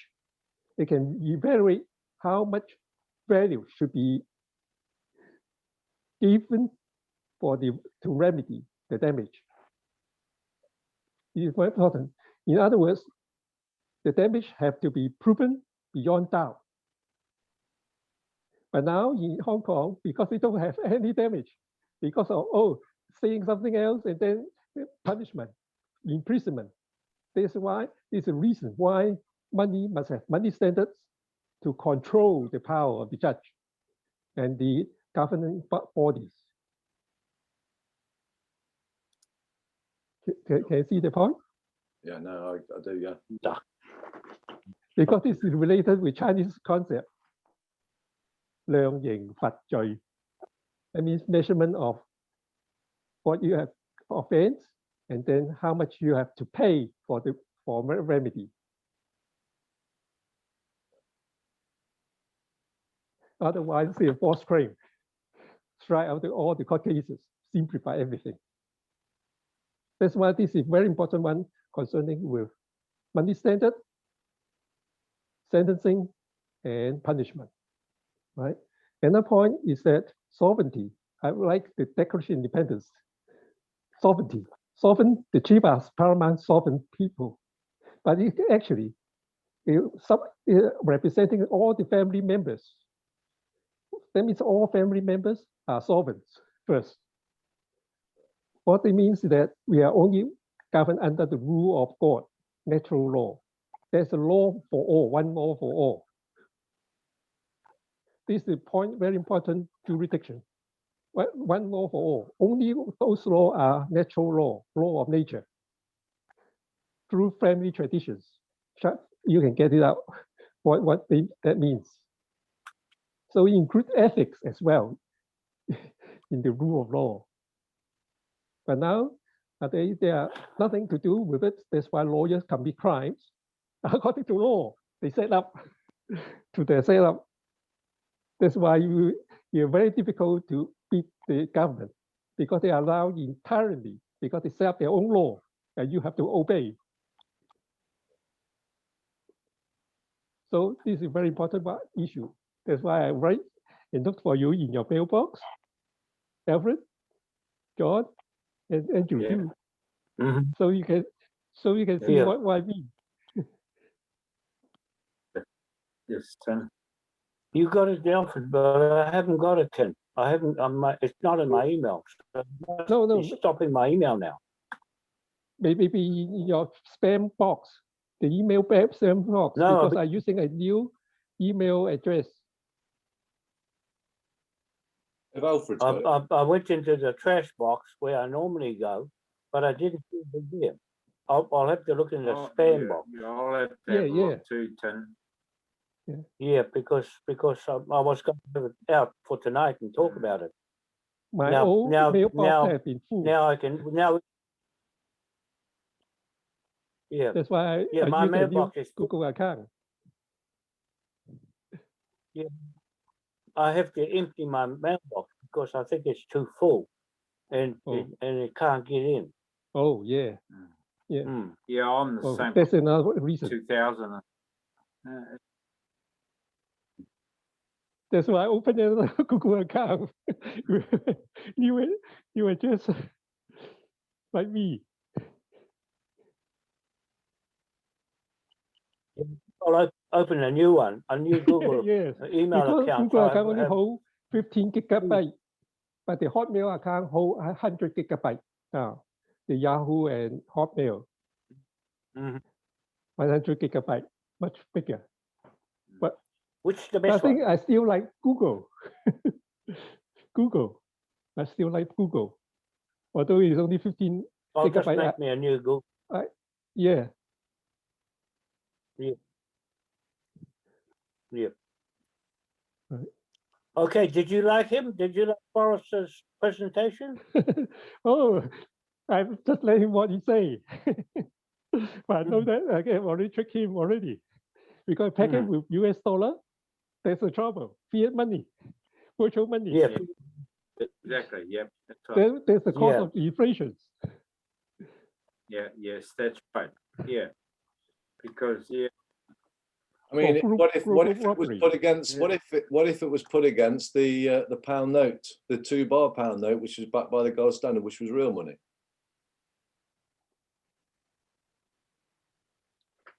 What? Their system wouldn't accept it though, will it? That's the thing. That's why in the bank account, they are so far at present not regarded as currency, but they are some sort of commodity account. That's why there's just only a little bit moderation. They will have get back to a currency related to all sorts of commodities in Hong Kong later on. And so Hong Kong will start off with Andy, a bill bartered banking system for global exchange. Yeah, we'll talk. We can discuss on that at another time. Yeah, think about this point. Very important point. Yeah, go ahead, John.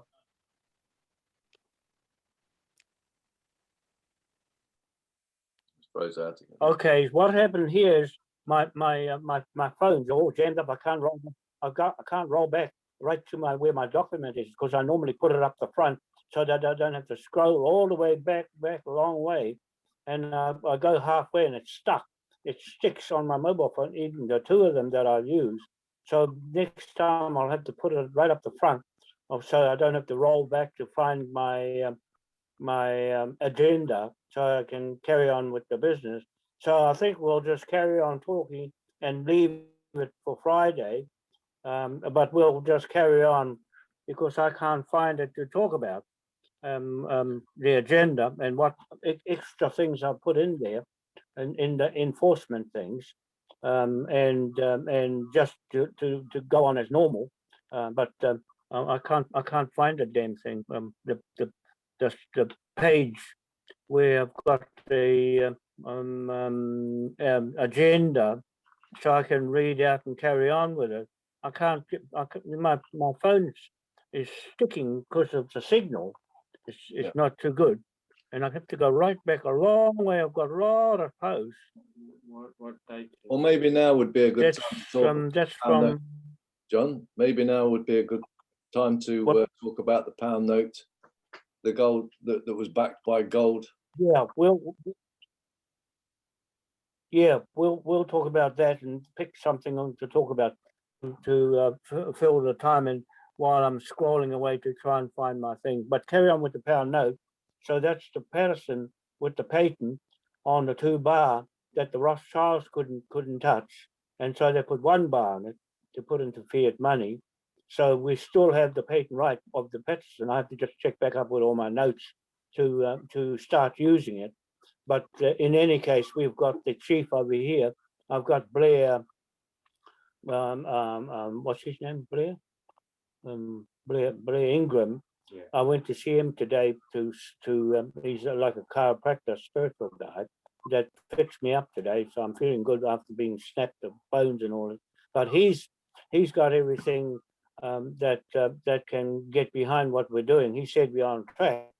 He said we're on track with what we're doing, and he's got a support team to make sure we don't get caught up and all that. So like a little security team around us here in Hamilton to look after me, especially me and Alfred, so that we don't have any trouble with devil things in the road and all that, and just a security thing for our documents and everything. So what was what we were talking about? Oh, the pound note, yeah. So the King Tafio, because he knows all about it, he's going to put me in touch with the right guy that's into the pound note here, up the road from here, in this area why I'm here, to put that instrument together and get the authority from here, from the chief descendants, and the other title to the Manukau land in Cambridge, and to get those 2 instruments together to solidify the documents. He said I'm saying everything right on the video, so he said it's excellent what you're doing there to pull the right story out of the flag in Britain, so those people over there understand the flag story. And so we put the pound note with the flag together and lock it up so no one else can touch it, and the flag. You can't touch the flag and the pound note because they've got a writ warrant on their head, or they've got a pound note on their head, a £1 trillion note on anyone that gets in the road. It doesn't matter about how much it is, because the Crown Rothschild Crown has to pay the balance of who we're putting into this court. And that's why I've said in the first place before Forrester talked that we've got things in place already to cover us with that flag and the system we've got already online. We already got these things floating around on Facebook. That's in 2011 when I started using the pound notes. Me and Jamie started designing the pound notes for our use. So that's got a timeline of events right up till now, behind that note. So it can become very, very potent once we start using it. And tonight, Friday, I was going to put Rothschild and a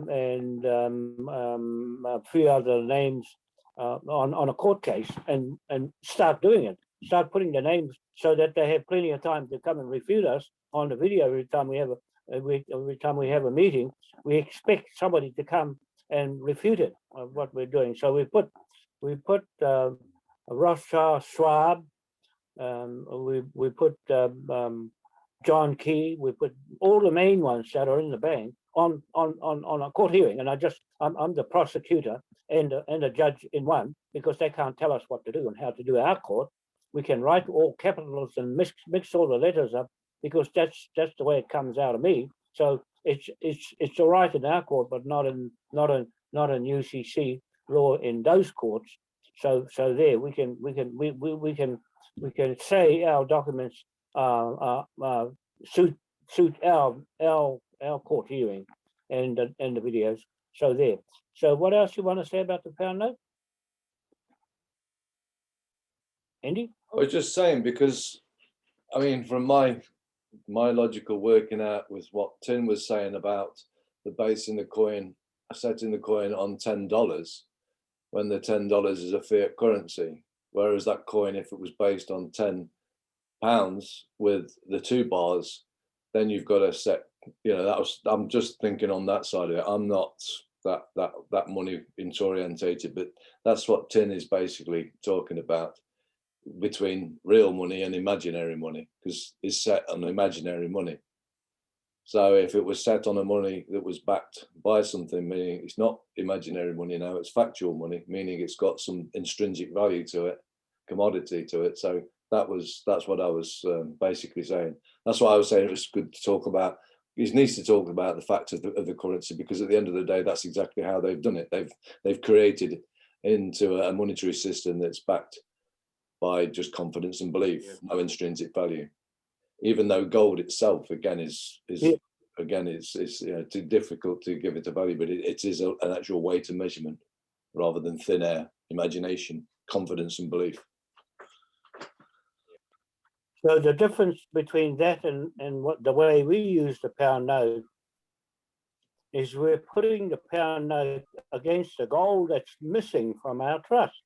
Everything that's missing from our trust, they have to account for where it is, and we want an audit on and a settlement, because we're the beneficiaries still of the trust, and we're going to replace the trustees, kick them out, and put ourselves in there, and then go look for looking for where all the gold is. But we start liquidating them, the people that we have caused the fraud, and that crown will have to pay up. The crown on the throne would have to pay up, and the crown over here in New Zealand, and all the crowns in all the other countries, the little crowns in all the countries, they'll have to pay up if the fraud is over there. So John Key is living in Australia. That little crown over there will have to pay John Key's balance of £1 trillion. So he'd have about $20 million in his bank account. So he'll lose all that lot, everything, and buy his wedding ring. And so that's him for ignoring me. And what we're doing, and legally, I'm doing things legally, the same as what they're doing legally. And so it's still the same game. One is a criminal and one is not. One is putting the other one up to find out where all the missing money in the Panama Papers is, and all that bank fiat stuff that's gone through the banks 10 times. So there, John Key will have to answer to that, how they made money spin over in the bank 10 times out of $1. And where does that fit with the customer? That's still paying a mortgage off while they're making all the money. And all that sort of thing that we account and just put $1 trillion on their head is enough. There's plenty enough with that for that one who's committed the crimes and the Crown.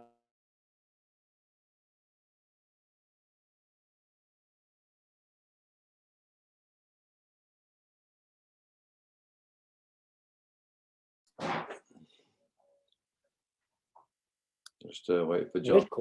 Yeah, he's back. Hey? Sorry, you just Yeah. froze out for a minute there, John, for a few seconds.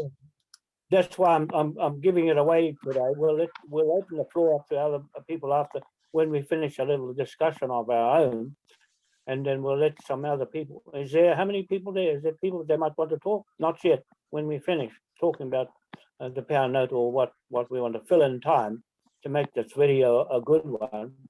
For now, with some information, at least of what we want to do, since I can't find my agenda to go on with the normal meeting. So I'll just leave that and fix that up for Friday so we can run through things again and join our minutes up again from the last meeting to this one. So that it's just a delay in that. So we go straight into the debtors and creditors. Debtors, creditors, agent, principal. So that's simple. If it's got no complications in it. And we want to keep the cash. I'd rather have cash in your pocket than someone with a wallet that pushed the wrong button and lose the whole lot. I've heard already that people, if they get the digit wrong when they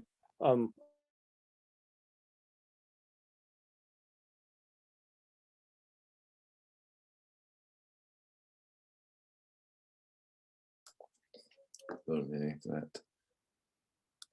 Just wait for John again. See if he comes back, and he might drop out this time.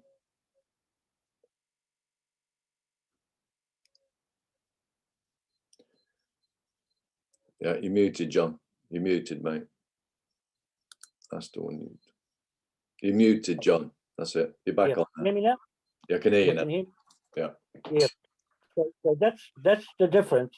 For me, in my brain, the crypto and everything that Forrest is talking about, it confuses me because there's too many things that can go wrong, or it's a good idea, but I wouldn't go that far. I'd rather stick to simple, and people can understand where this is coming from, and to liquidate anybody that's a criminal and liquidate their assets and everything, which is quite simple. They have to pay in any court if you're a criminal. The government picks all the money up and you don't get it. The government, the Crown gets the Crown. It all goes back in the Crown, and so the Crown scores all the money, all the crimes committed, the drugs and everything, seized, the ships, everything else that's seized and goes to the Crown account, and so you never get to see it at all. So this way, I think we just have to test this way to see if it works for us. But we just slowly, methodically put the thing together, and then get ourselves authority amongst ourselves and swear oath to the flag and the king and the Maai, and there's nothing, not anybody's business, because we're in a contract with the flag and the British government. We're in contract with them still. They can't deny us. They have to answer to us. If we're all organized, if we're organized as a corporate here, corporate over there in Britain, they have to listen to us by law in contract. And so we pull everybody into contract. I'm pulling all those people into contract with me because it takes one person to another person to pull them and default them if they don't swear, don't answer the affidavit or rebut it.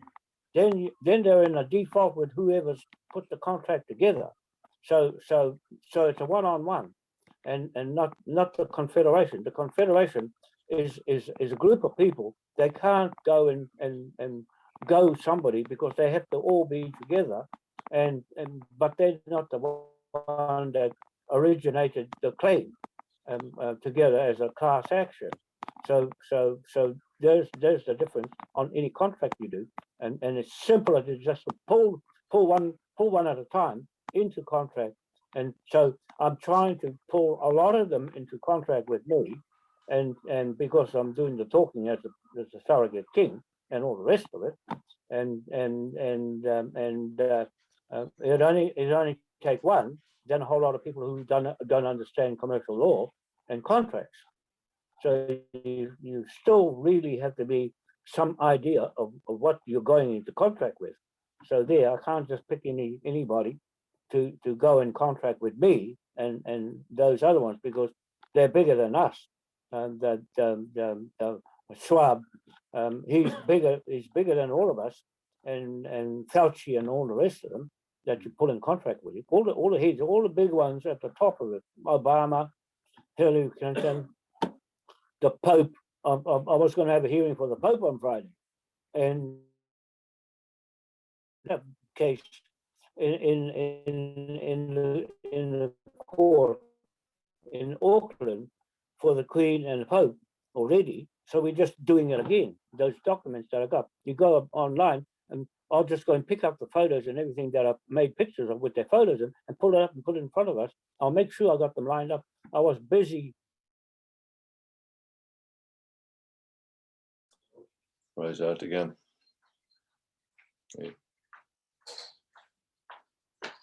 Just dropped out.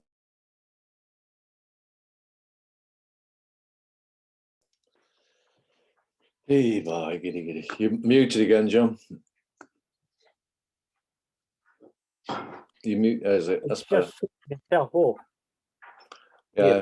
So that's the pound note, and I've just got to get the legal side of where it came from here. The chiefs, the descendants here. I'm in the right place for both, for the Pira Waikato, Wharehere and Manukau, and the Manukau Land Company registered in England. The Manukau Land Company was registered here, and they changed it to the Manukau Waitemata Company. And then they changed it again to the New Zealand Company. So there's a whole string of things I put together for where that Manukau company ended up. They kept changing it so that it'll bury the Manukau bit in it. And so I'll pull them all out, and we'll set up that case just for that Manukau Land Company, the first land company put together with the Scots for that title and Auckland titles. So one day I'll pull them out when I get a bit of time. It's taking me a lot of time to put things together. That's why I'm behind in what I was doing today and getting myself prepared for the meeting, because I was doing a lot of other things, plus get a bit of treatment for myself and that. So the thing is, levy debtor instrument with the pound note that'll create the cash. And anybody, that's where the value comes in. What Tim Chan is saying, that it needs real things.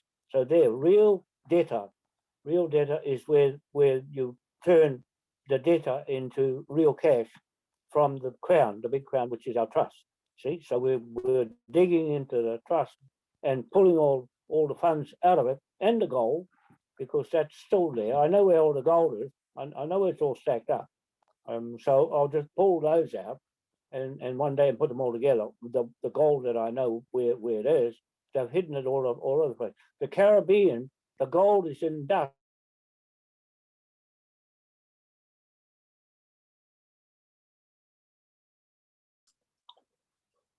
This is a nightmare, isn't it?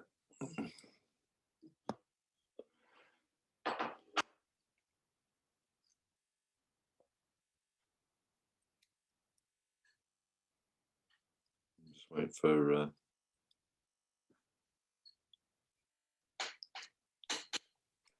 we'll put it through to the floor in a minute. It's dropped out now. I don't know.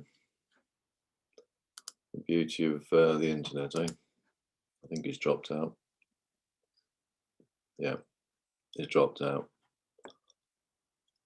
So I don't know if there's anybody else. Is anybody else that that wants to add to what has been said so far, or add their point to what's been said so far?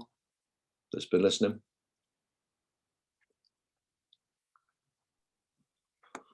We'll just wait for John. I think John's back here now.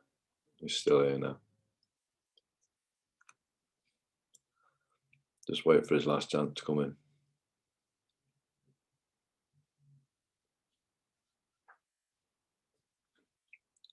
I don't know whether they're doing it, whether it's just poor internet. He's gonna have to get a new device. He's gonna have to get a new device to do this. This is it's ridiculous. This is.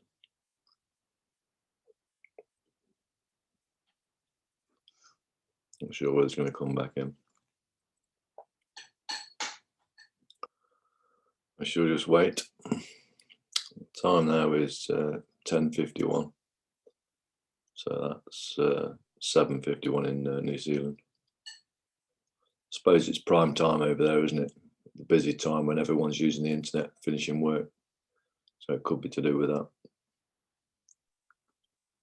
He's back. Is he back? Yeah, he's back. You're muted again, John. Yeah, the Caribbean where Richard Branson is, and all the millionaires on Caribbean islands. I forgot the name of this island.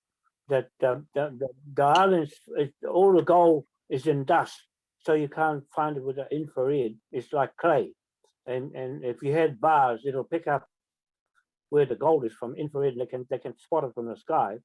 And that's the reason why it's made like that. The island's a private island. You don't know which island it's on because it's like clay, and that's how they've hidden all that gold away. I know it is. I did a lot of research on where the gold is, and so. But the thing is, you just put a levy on the whole lot, a lien. You put it, that's what I was talking about before, Andy, when I said I'll put a lien on Cook Street, and don't need to, because the lien can go on for too long. It's better to put a writ of execution warrant, and just seize the whole at one shot, and you got the lot. You see, and settle for the amount you want. They have to pay the amount you want because no one refuted, and so that's what we do. We'll do that on. I'll try and find the time to set a hearing up on Friday in our hui, so that we got their names out there in public on the video, to come and on the video to challenge it. Otherwise, it becomes law. If they don't say anything, it becomes law, and so we can use that and keep stacking it up for the case in Westminster, something like that. So the water money currency of the tidal turbines won't have value until the hydrogen has been made. So that's the water money currency from the hydrogen and the tidal energy converted into the water money currency, not a pound note, the water money currency. So we got water money currency and gold currency. The gold we recover, we can make currency out of that, but it's too expensive to make coins and all that. You stick to paper money, and crypto is not very safe, and the government's taking control of all the cryptos now. They're gonna because it's used for money laundering. The crypto is hiding a lot of fraud away in the crypto, because you don't know how much the fraud is worth. And so the government, I've just read that last week, the government's going to crack down on that internationally.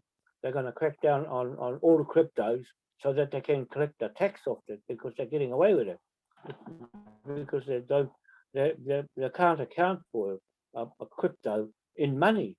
You see, only as bartering, more so. Not you can get cash for it, but then they can check. They can find the cash if you start converting it, the crypto, into cash, to get the cash out of it. That's when the tax department gets a hold of the money, the real money, but then the crypto doesn't. That's what they want to get a hold of, on the hands of. They want that money that's getting away with paying. We're hiding it anyway. At least, can you hear me? I can hear you. Yes, I was just having some breakfast there. Yeah. So that's my impression of pound notes and cryptocurrencies, which is long-term safe and clear of anything, clear of any problem, and clear the pound note that's got no other thing, no other risk. We got no risk, absolutely no risk in what we're doing with it. Yeah. So that's the three currencies: the water money currency for when we recover the debt from the pound note, we go straight into the tidal turbine and build it on the contract to the Chinese, and they'll just come and whack the thing up in no time. So I don't have to go and build it. They'll just get the people from here to go and get a labour job on there on the tidal turbine. And there's 2,000 people on one turbine bridge project that's got refrigeration, all the rest of the thing. I don't know the feasibility study, but then I'll get the money. I can go to Scotland because they've got tidal turbines over there already, and New Zealand hasn't got any. So they have to get expertise in to get the feasibility studies to do any tidal turbines on that scale, on a big scale like that. So I just contract the whole lot out and let them go for it, because we're now got the cash flow from the pound note to get the economy going and everything going, the farming, the lot. You see, so yeah, it's pretty. It had to be easy, simple to plan, and so we can click the land rights. We can collect all the head lease. We become the head lease of the land and collect all the rent of them. All the people occupying, you leave them there. You don't take anybody out. You just change the lease title holder. And out of that lease, they only got a lease. The government's only got a 99-year lease or a 21-year lease on the land blocks and all the high country crown blocks. We just take all the crown blocks and put them straight into the Maui Crown and the Maui Power's Bank, and put the money straight in there from all the money that's collected until you don't have to take money from the people living on the land, but then you have to go along with the system and build a government here at the Little Crown, and not the taxpayers, not the ordinary people. So you gradually bring them over. When they start seeing you get somewhere with money, they'll jump over out of that system and leave them with nothing. You see, so we just take the head lease off them, and with the British Crown, because they are partners. So as long as we know what we're doing, and we've got an organization that they'll approve that is functioning, and you have to do all of that before they'll even look at us, and an economic plan of a big scale. So that's why I made the tidal turbine plan, and it's 25 billion for each tidal energy bridge that the passenger plane lands on and takes all the fuel and fuels up from one platform bridge to the next. So 2,000 miles from here to Tonga, you've got another turbine bridge over there, and so the plane will just jump 2,000 miles and fill up over there and keep on hopping from the island to a country and where the turbines are, all the way from here to Britain. And so it'll fill up and take all the fish and frozen meats and everything, the refrigeration on the platform, into the plane and off. One plane just for produce and fish forever. All that sort of thing in a big economic plan that we can dump the pound note from the debtors straight into it. Yeah. So that's how it works. It's the crown you're after. You're going to milk the crown, the big crown on the throne of all this wealth by debt instrument and put it back, and the people don't have to pay. They don't have to pay no more tax, because that's what the Little Crown in Wellington here is doing, picking all people's money. They have to work hard for the rest of their life and pay taxes to their Little Crown, and so they don't care if they starve. They'll just make sure they get the money off you. See, so something like that, Andy. Yeah, something like that.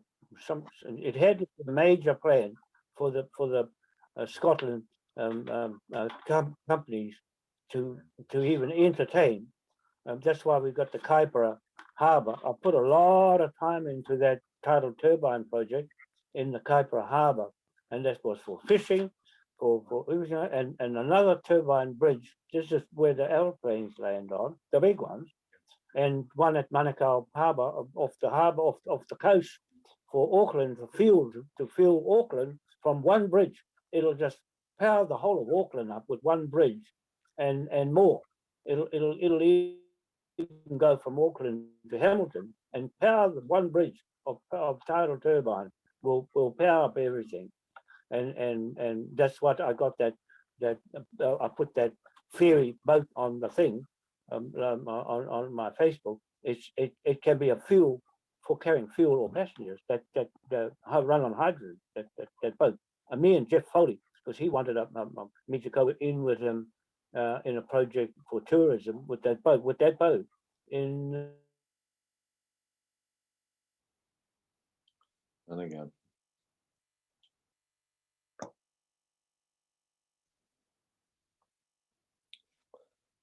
So oh, he's back.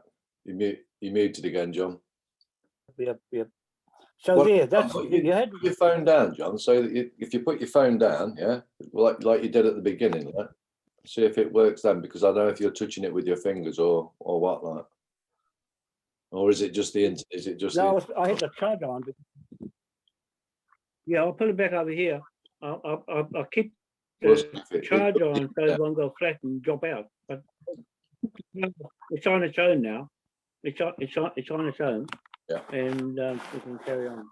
So there, we've got an economic plan ready to go with the debt instrument and get contractors in Scotland to do all the work, to do all the planning, to do all the feasibility. They've already done it. They can just go ahead and build the damn thing and then get them going in the Kermadec Trench, right up to Tonga and Samoa, right through the whole fisheries. Before this government, they're starting on our land blocks down in Te Araroa, and they're building. They were going to build a logging for ships, big ships are coming for logs. Now they've changed their mind. They're going to go fishing and put fishing boats where the harbour is.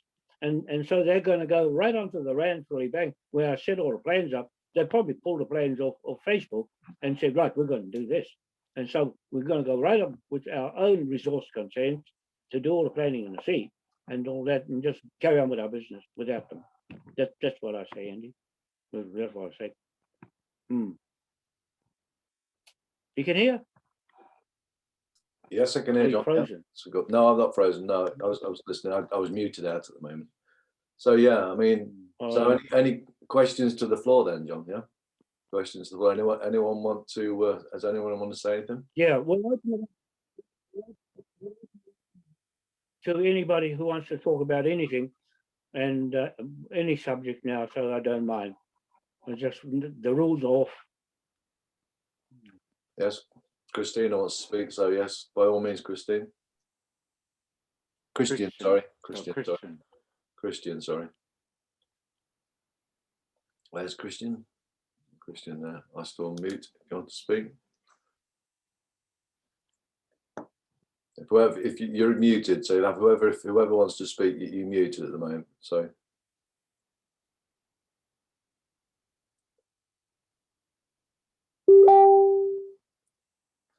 Christian. I like Christian. Did you want to speak, Christian? No. Tin. No. Kia ora, John. Kia ora, everyone. Kia ora, Andrew. Kia ora. Kia ora. Just here to listen. Okay, no, that's no problems. Christian's having troubles on mute. I'm asking you to unmute, Christian.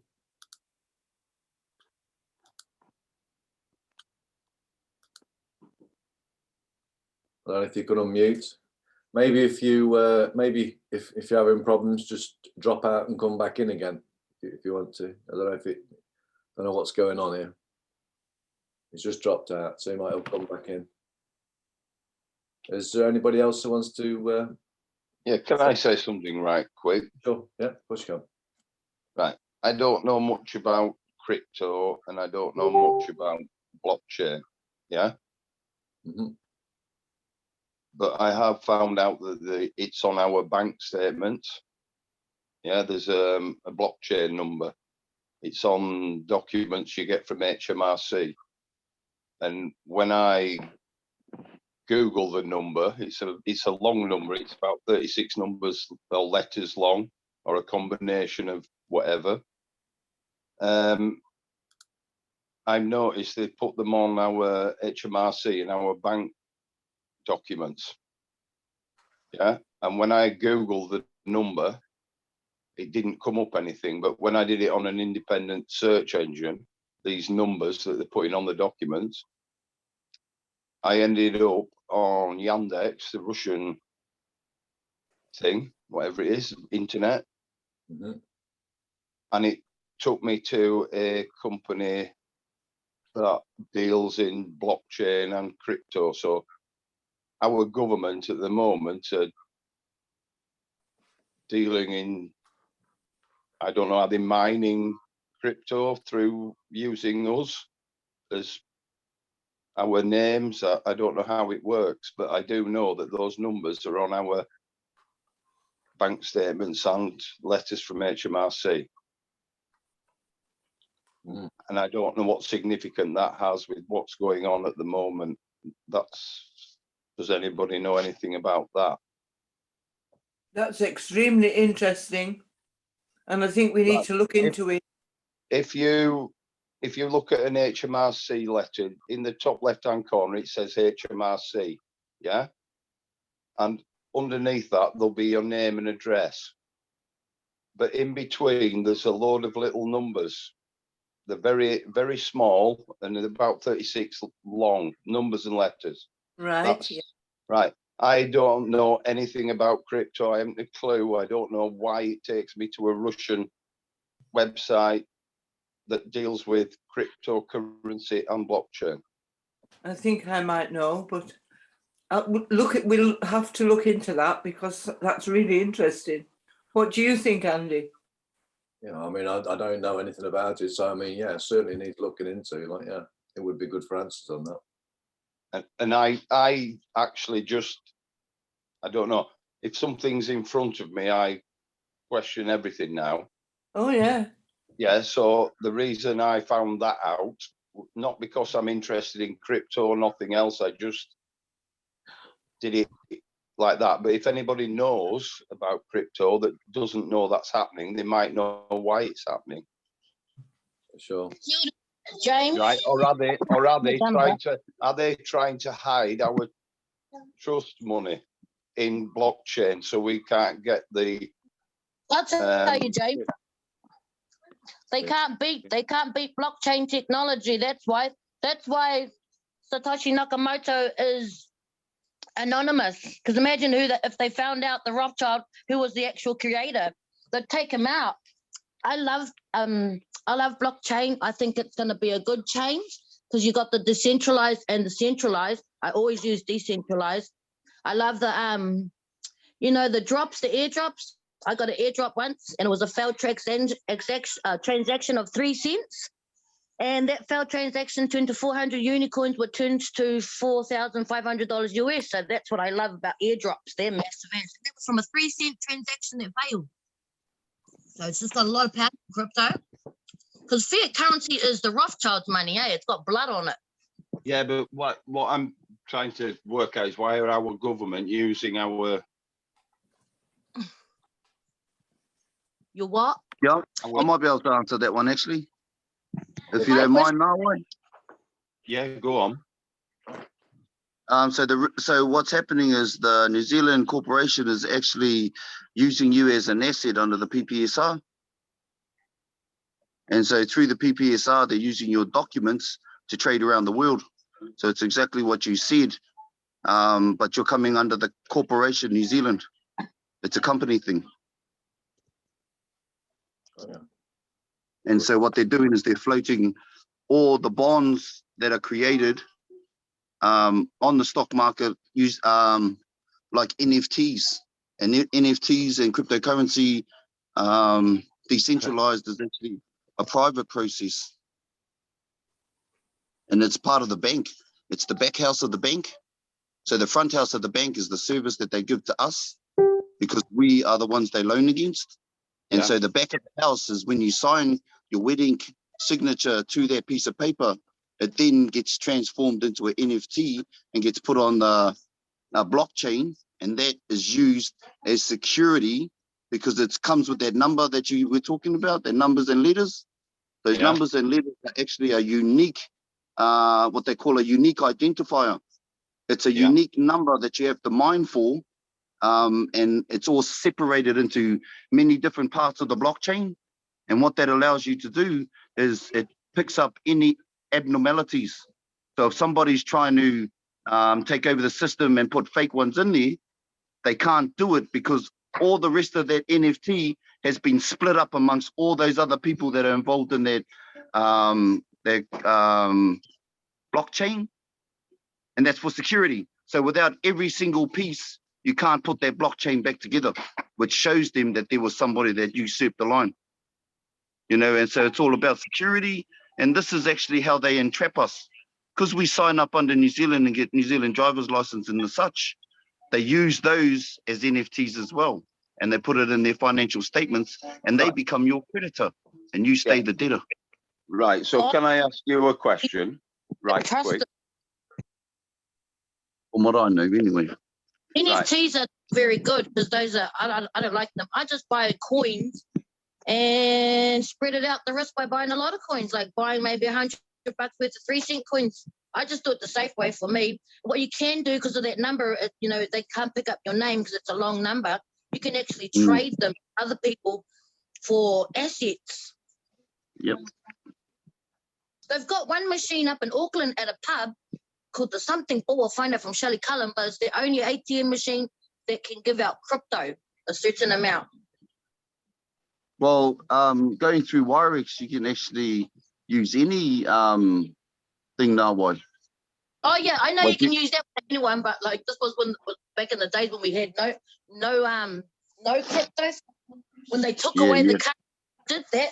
That is a major risk that they can do. Visa, they can take away the card like they did to the first one a few years ago. But I don't think so though, because we're moving forward to cryptocurrency because the fiat currency is not working. It's not working. Yeah. Too much inflation and it's just pumping money out of nowhere. Did that answer your question at all? Yeah, but you know, you said there's a front door and there's a back door. I get that. Yeah. Yep. Private public process. Right. So what was the back door before crypto? Well, it was deed system. So without your constitution, well, they used your constitution back in the days. Right. So everything was entrusted into your constitution under your deed. That was the deed system as opposed to what we call the Torrens system. And so the Torrens system is the digital cryptocurrency system that they created after the deed system. The deed system is the original system. Right. I get it now. Yeah. Yeah. And so and the deed system is the private process whereby you create trusts. Right. So why would our government use numbers that go to Russia? Because they're trading with Russia. So Russia have their own platform, just like America has their own platform. Yeah. And so what they're doing is they're utilizing Russia and the power they have of their coin or their currency that's getting backed by their gold or whatever they're using as their assets. Right. So Russia have only just announced the gold back thing, haven't they? Yeah. And so this gold back thing. These numbers were on these letters way before Russia went gold. Yeah, so everything has always been gold backed. Everything so the illusion was to make you believe that fiat actually had substance, when actually fiat has never had substance, and it's always been gold backed. It's always been gold and silver backed. And that's why the land is so important, because all the minerals are all in the land. Yeah. And that's the importance of that. That's where the gold is. That's where you get your substance from. Yeah. And it's all managed under the Minerals Act. You know, and people don't realize that you have minerals in your body, and that's how they manage you. Yeah. they use your weight in gold at your Yeah. birth Yeah. to create their trust, and then they administer you using their trust, being the executor, grantor, trustee, whichever one you want to use. Yeah. Yeah. You always do that, don't you? When you go and buy some There's one in cryptocurrency, boxes, look. pick a number for that The transaction. gremlins are gone. Yeah, that's the unique identifier. You know, with Aotearoa, it doesn't matter that you're getting crypto and all that, but what does matter to inland revenue is when that money you've put in has actually gone by and they're not taxing out of it. That's what they're thankful. But how are they going to find you when they got to go through those numbers when you can trade it to somebody? Just just get it out when it's big enough to get out. When you don't have to worry about any taxes.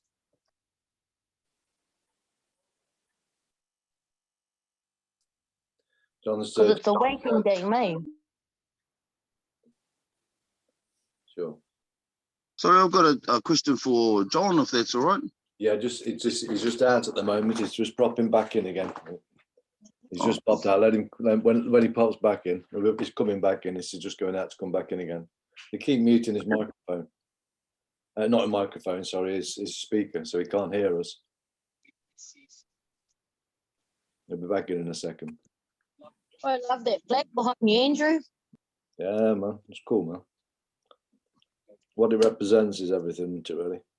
I believe it was set there to bring back structure, put us back on the straight and narrow, put us back on the line. What we do from that position onwards is down to the people. It was always waiting for the people to raise an awareness to understand exactly what's going on, what's been done to us all, that we've all been farmed for a very long time. Yep. Just asking John if he's coming back in. Hi. Andrew? Hi, Tim. Yeah. I would like to share some experience, what I learned from my mathematics teachers. Yep. Right, very important point in your decision making, whether law should be implemented or not. He says that to prove a statement to be true, very, very hard. But to prove a statement to be false, easy. Just give one counter example, good enough. One counter example to prove a statement to be false. So you think about, there's some query about the cryptocurrency. So you can think of, is there anything that can bypass the cryptocurrency? Now, first thing is that there is some sort of principle behind the cryptocurrency, is man-made rule. So you change the rule, simple, everything will turn around. So people are just only at the present moment, they're all think of, oh, Bitcoin is the best alternate cryptocurrency. But China say that, no, this is not. They are not allowed to use it within China because it's a virtual money, an alternate form of fiat money of the US dollar only, because they don't have money standards. That's why what I mentioned to Phil before is that, is there any money standard behind it? Yes. You know, throw it away. Simple. Yeah. So just save time in your decision making. One counter example, you think of that works under that system and then throw it away. So we do not depend on trust or knowledge about what it is.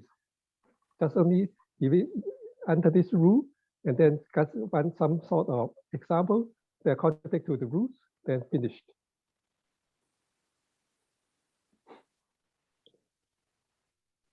That's why in the court litigations, whenever there's no party have a damage, so throw that away. It's not the problem of the court to make the ruling, because no one is injured. So what is need? There are just only argument among people only without a result. So we save time. Go through that way. Whenever there's nobody damage because of the action of between two parties or something else.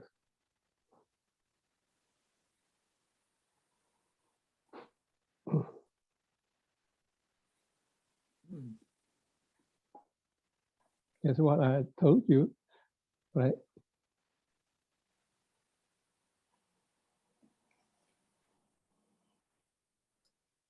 The what if then, I mean, like John's talking, like with the Patterson pound that was created, which was a pound note created to the gold standard with the 2 bars on it.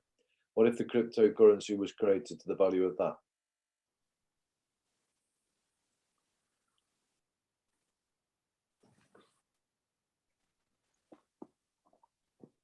Because I believe there are price equilibrium among all the commodities. Because everyone produces their own goods for sales, must have an income that's good enough for their family, for decent living.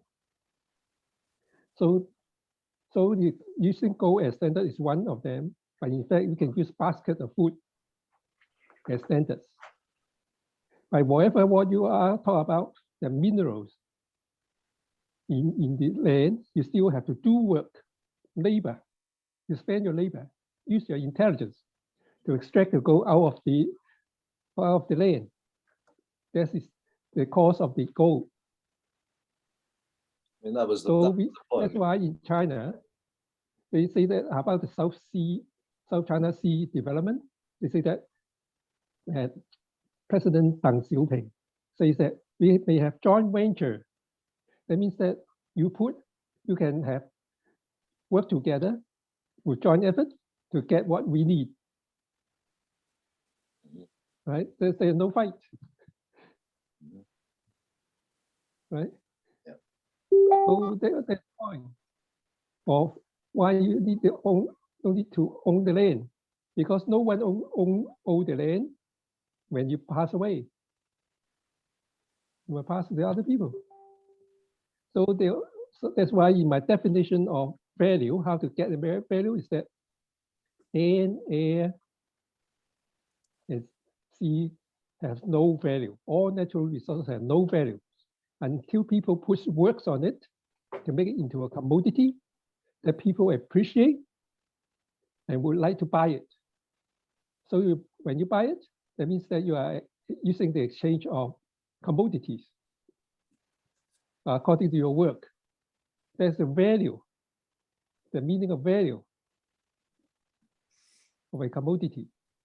People appreciate, I like to use it, that I will offer my commodity for exchange of your commodity. That's the meaning of barter system.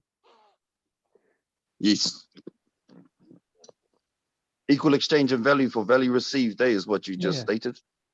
Yeah, exactly. That's why the Rupert have asked about the banking case is that you want value for exchange, not value for numbers and then for exchange of my commodities. Yeah, you're getting shortchanged. That's what's happened though with there's nothing backing it up. Look at the Bitcoin, it was only 10 cents. Now it's like in the 50,000s. But again, it's $5 worth of those at 10 cents. 2 cents to the dollar for lending. So are you talking about value being your sweat equity? Yes. Labor. Yeah. Hey, that's that equal exchange in value. You're swapping your sweat equity for the commodity you've created for whatever they have. Yeah. Right. Koa. Yeah. Koa. Which would be, my time for your time. Not only labor, but also your intelligence on doing that. Yeah, exactly. Yeah. That commodity. Which was your time put in to gain that knowledge, for that knowledge too. It's paying out for the education that you spent out of your time to put that knowledge into your head for people to use your knowledge. And so you're paying for that time that you've previously done. So it's all down to effort, effort, labor that you put in. a man's worth. It's that's the Work skill. tomorrow. Yeah, a man's worth is what his work. You know what gave Bitcoin its value? Was somebody purchasing a pizza for 10,000 Bitcoins. But Bitcoin's valued to fiat. It's given a value by fiat. Same with gold. Gold is given a value to fiat, which is worthless. It's backed by confidence and belief. So all of it at the moment is nothing, isn't it? Really. See, gold, the original gold would have given its value by the labour it would have cost to dig it up. Yeah. Because you work your way in gold. Yeah. So that would have been, and then they changed it. Then they took it up. That's how they eliminated that. So now, yeah. So the original value of gold would have been to the value of the labour that it cost to dig it up. And then they changed it and put in a piece of notes that was backed by to give the gold the value. Yeah. And also the labour the value. And then they took the gold standard off the pieces of paper, and then they're nothing. And then they're just getting everyone to work for nothing for this pieces of paper that they can print as much as they want. John's back in now, so Christian, you wanted to ask John a question, yeah? I don't know. Just wait to make sure he can hear us. Hey, can you hear us, John? You're muted at the moment, just in case you didn't know.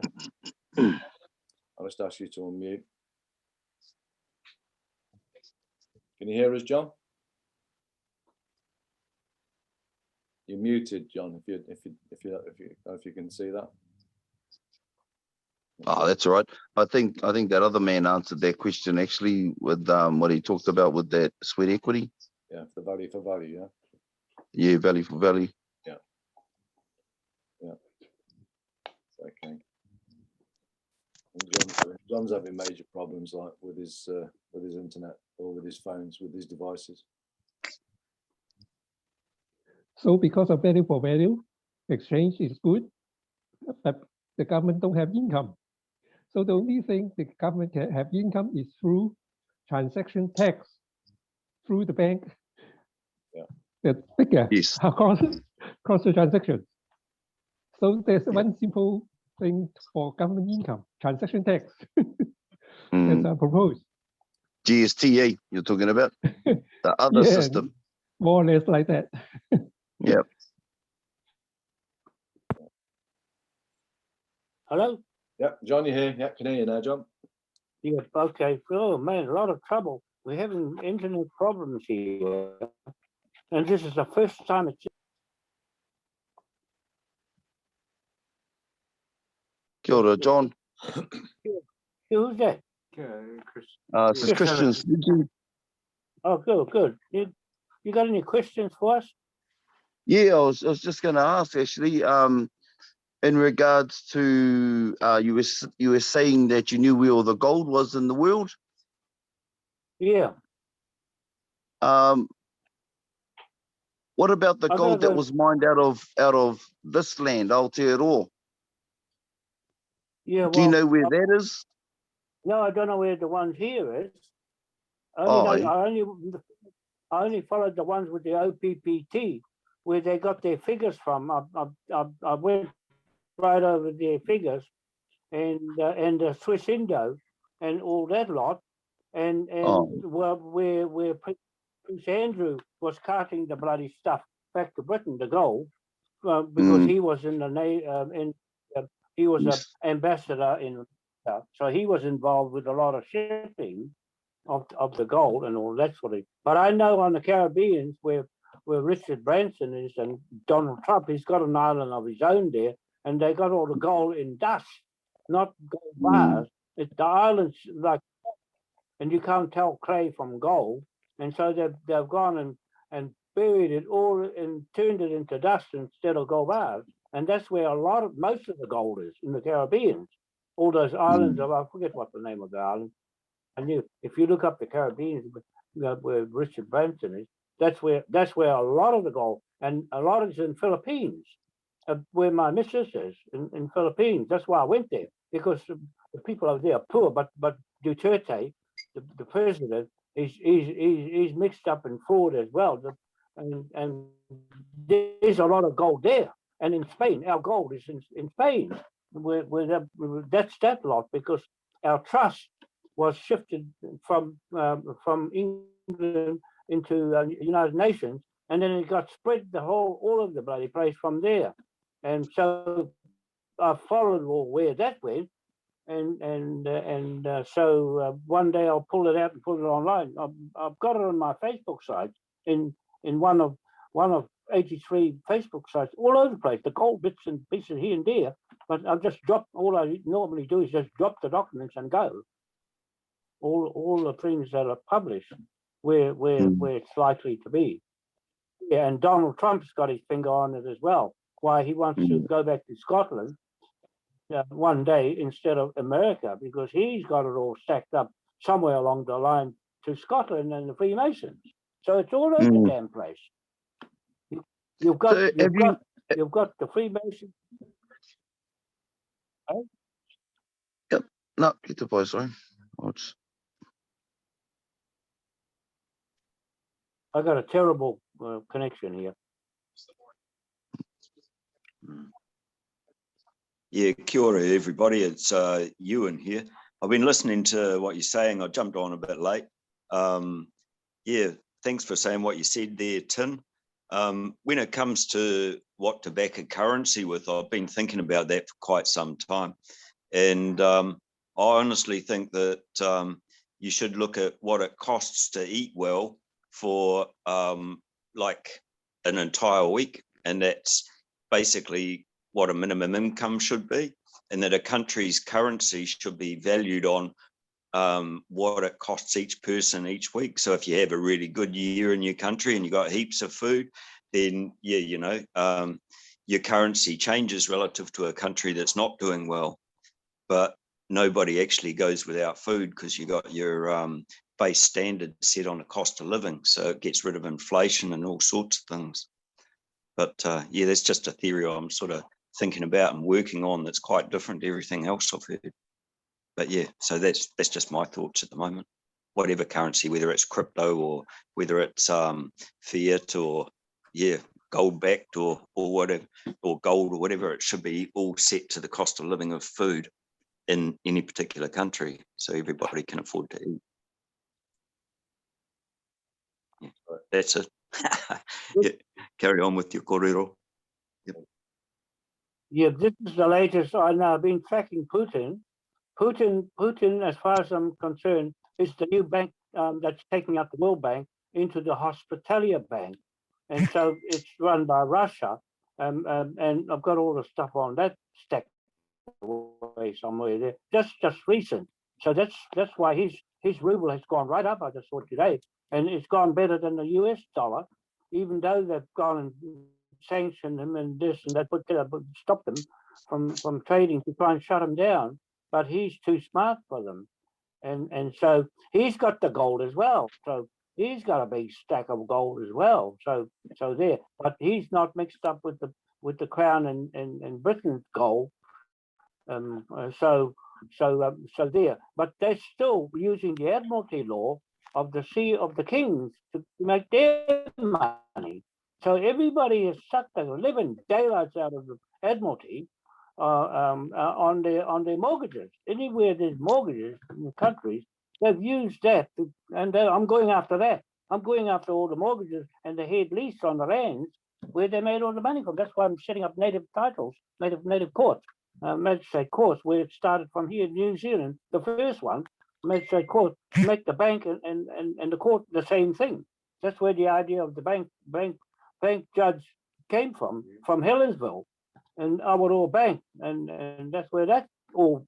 I watched all that go together with the old man, Mohi Manukau, and his documents. I went right over the whole bloody lot. So there, follow the bloody ship backwards, and you'll find the money. Follow the money, and that's where all the countries in the world had to get their means of instruments from mortgage for economies from the Admiralty of the sea. So that's where I'm going back to the start, where it all happened. Even Russia, they all used the same system to get money. It had to, because it's here that everybody else is using. Because it's trade agreements with one country or another. That's why they want Putin use the US dollar wants to have control over everything.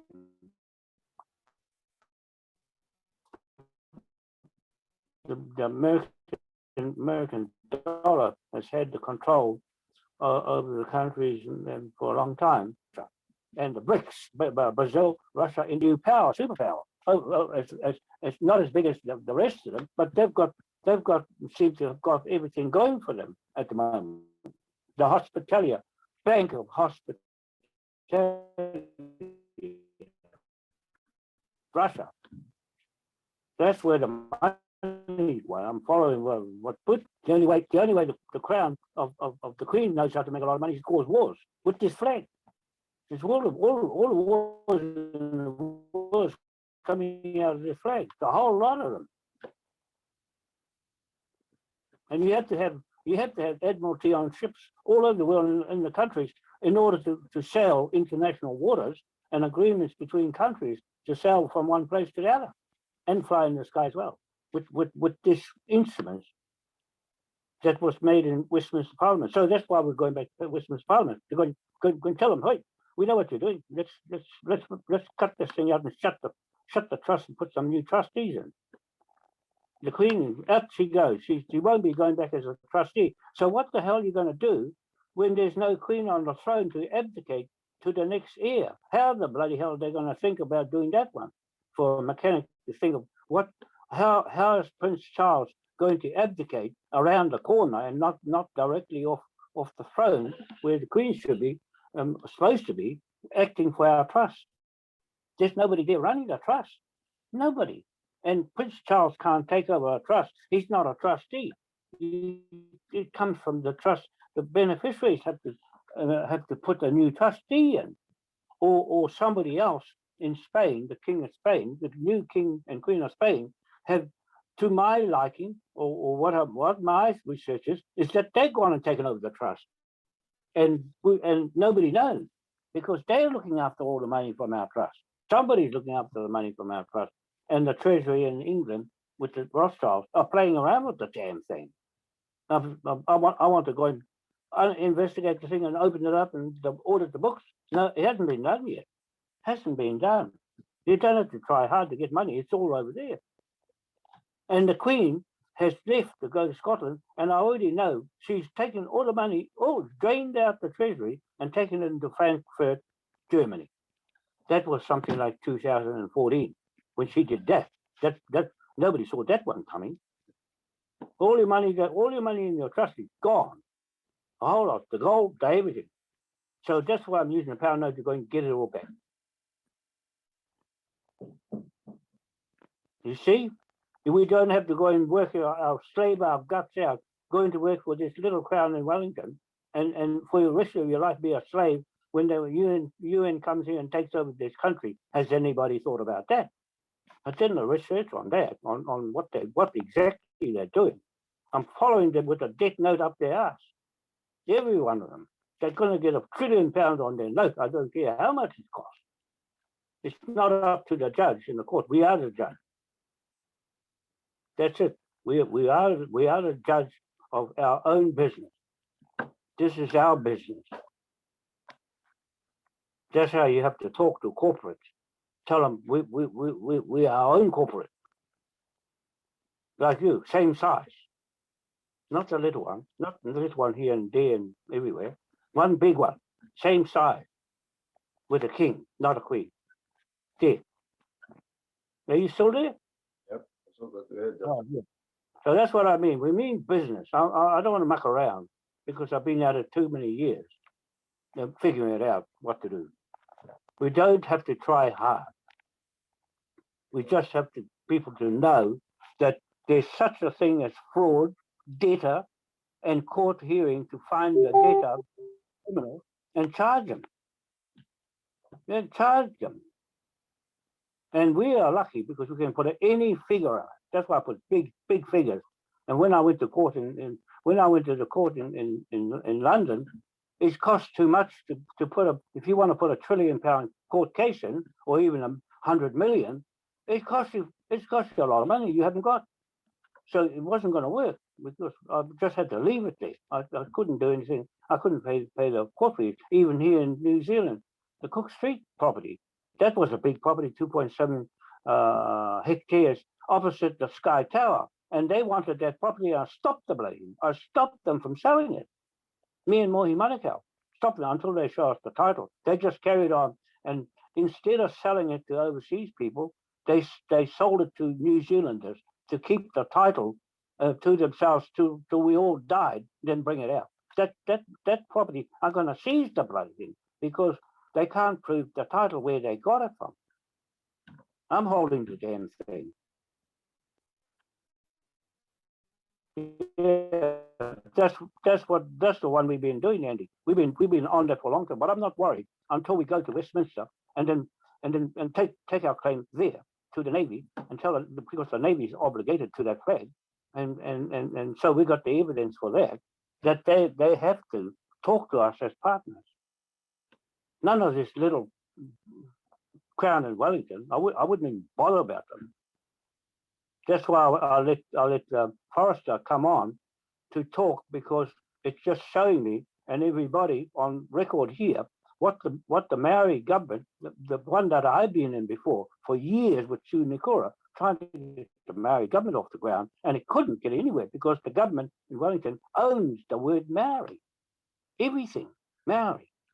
That's why they can't do anything. Put Maori on the document belongs to the Little Crown in Wellington. And you have to go co-government with them in order to share while they got all the money out of it all these years, and then you're just making a fresh start with nothing. And you have to take less than 1% of what the land is worth as settlement in a fraud treaty of Waitangi, 1840 treaty, because it didn't have a watermark from the British government printing press, Taka 1833 watermark in their document. They have to show me where that document is. They bodged it up from Australia and didn't have a watermark on it. There, that's it. I know already. It's a dead duck. The whole of the system here in New Zealand is fraud from just that. All their documents, all their land titles, everything. Everything. I've been in real estate. I know what transfer of land is. Everything is fraud. You get one fraud on Cook Street, on that land title that I did, you get the whole lot, all the mortgages, all the land titles that have been done by property developers, they're all bad title. That's what you call it in real estate. Bad title, because it's not clear. It's not a clear title. Yeah, something like that. Oh, sorry.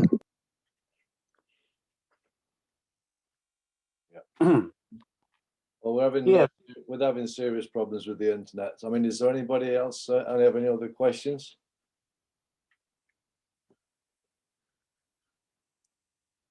I mean, Hey, what happens when somebody accidentally pushes their wallet on their mobile phone and loses all their money with a mistake? They won't get it back. You can't get it back. And TagPay, what I had with our mobile phones with TagPay, the France company, you don't get into those mistakes. You can't fraud it. You can't hack it. It's never been hacked, and it's still the same. The TagPay was the safest money transfer in the world, and that's what I was using with the gold and the water money currency through TagPay. I had it all working on my page on that website that I'm fixing up. Got hacked. It was all working with the TagPay. It was simple. You get your money from the mobile phone with your mobile phone number, and that's it. You can put as much money as you want to transfer, and it'll go through safely. Not what I've seen on YouTube of people losing money with the playing with the crypto. It's risky if you push the tired and push the wrong button, and then you lose the money you're trying to get out, but you can't get it back. Just one fatal mistake if you're not careful. Nothing wrong with the crypto. It's just the transactions. Yeah, well, I know they can create cards now to the crypto, so there would be transaction wise on those cards, wouldn't there? And I'm not too sure on the blockchain. I mean, I'm not clued up enough on that to give an answer on that one. Yeah, no, I don't know anything about crypto because it's never entered my mind because it was too complicated for me, even though my brain works all right if I put my mind to it, but I never bothered because I found I certainly like what he was explaining, what he was explaining on the crypto, and I'm sure it's certainly coming along, and I do think it certainly would be a way, but it's always about having the physical as well, isn't it, as the digital. Yep. So I mean, the fact that you can merely change it and you've got a card that you can change it into the physical, so that you got the physical as well. But it's what physical it is that we're having. That's the main question. Where's the value in the physical that we've got at the moment? Because there is no value in the physical, or there's no intrinsic value. There's nothing. It's just a promise to pay of nothing. You know, you can't exchange it into anything, but you can exchange it back into a crypto. So again, it's baffling. It's confusing. Yeah, but when you see it clearly, it needs putting in. It needs putting out clearly so that it's explained, and it needs simplifying for everybody. KISS, as I always say, keep it simple, stupid. It's got to be simple for everybody. It needs, because especially if they're gonna, it's just one of those things. It's one of those things. It's coming. It's like everything else. It's brought in. It's introduced, and slowly, it's understood. Yeah, what I can't understand is how does it manage to make $4,000 out of $1? Somebody must be losing, or someone's gaining, and it's like on the stock market. You have winners and you have losers, and that's the part I don't like. I don't like gambling because it sounds like gambling, and I'm dead against gambling with money, and especially with something you can hide. What I've seen online. Fraud people are hiding what they've got, so it can't be seen or traced, and that's what the government is stepping on now around the damn place to make them accountable for the money they're getting from the crypto, and the government is taking some control of, because they want their money out of it too, the tax, and so they must be getting away with paying tax in crypto, because there's no recording of it. That's what I say. It's to me. It's I haven't seen it enough to know. Yeah, exactly. Only what I see on YouTube and people talking. So I haven't experienced using it or losing it. And how do you get cash out of it? If you want to deal with cash, and how does it convert when you take cash out of it? You go to the bank and put the cash in, we'll spend it, then the tax finds you. That's the only time it's going to find you, when you start using cash with the crypto or buy a car. They want to know the receipt on the car. Where's the cash? Where's the money of the car? So tell me, how come crypto can value a car up? What do you put the money up for crypto to pay a car? Where's the value in the money of the crypto to buy a $50,000 car? That's one. Hey, Jono, you go to these sites that you can convert the money to any fiat currency you want, and then you just swipe the card, and then you pay for your car. I can't hear. Our signal is bad here. I didn't hear.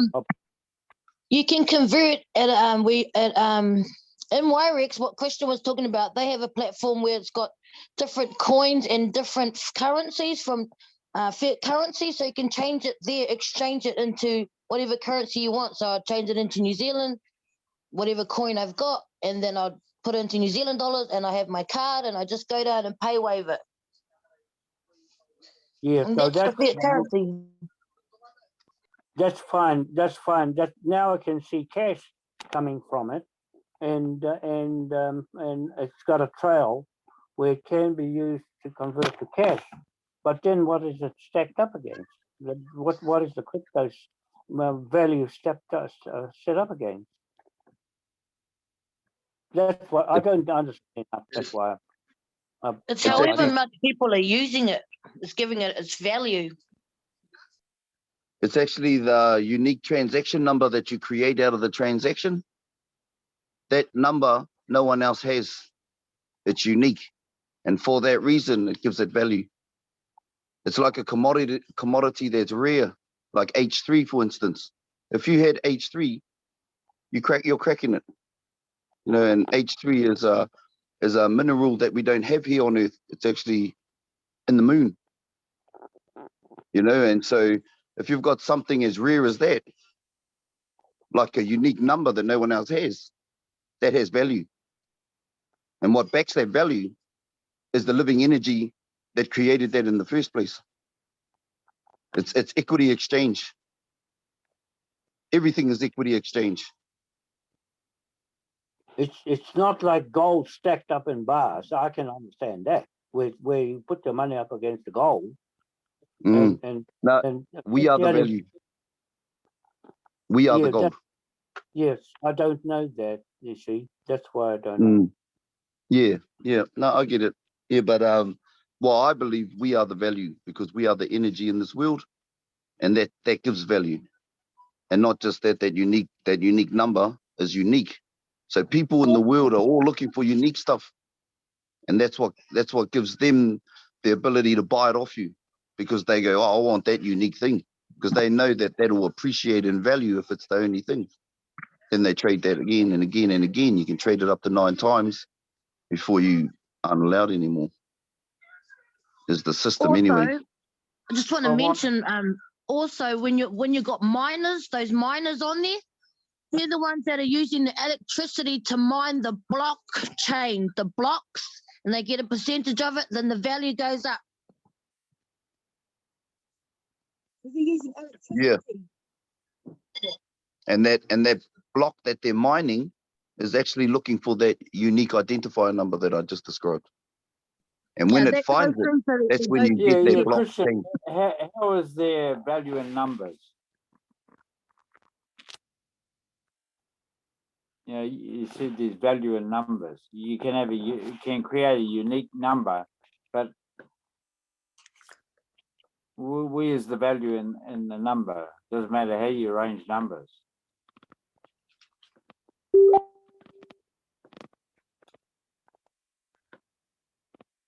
The unique numbers created by the miners when they're mining it through, so that you're not putting your name through, you get a generated number. And it goes through all the miners. That's why the one that's working the fastest, the hardest, gets paid the block of gold. It goes through a lot of computers around the world so that no hacker can try and trace that.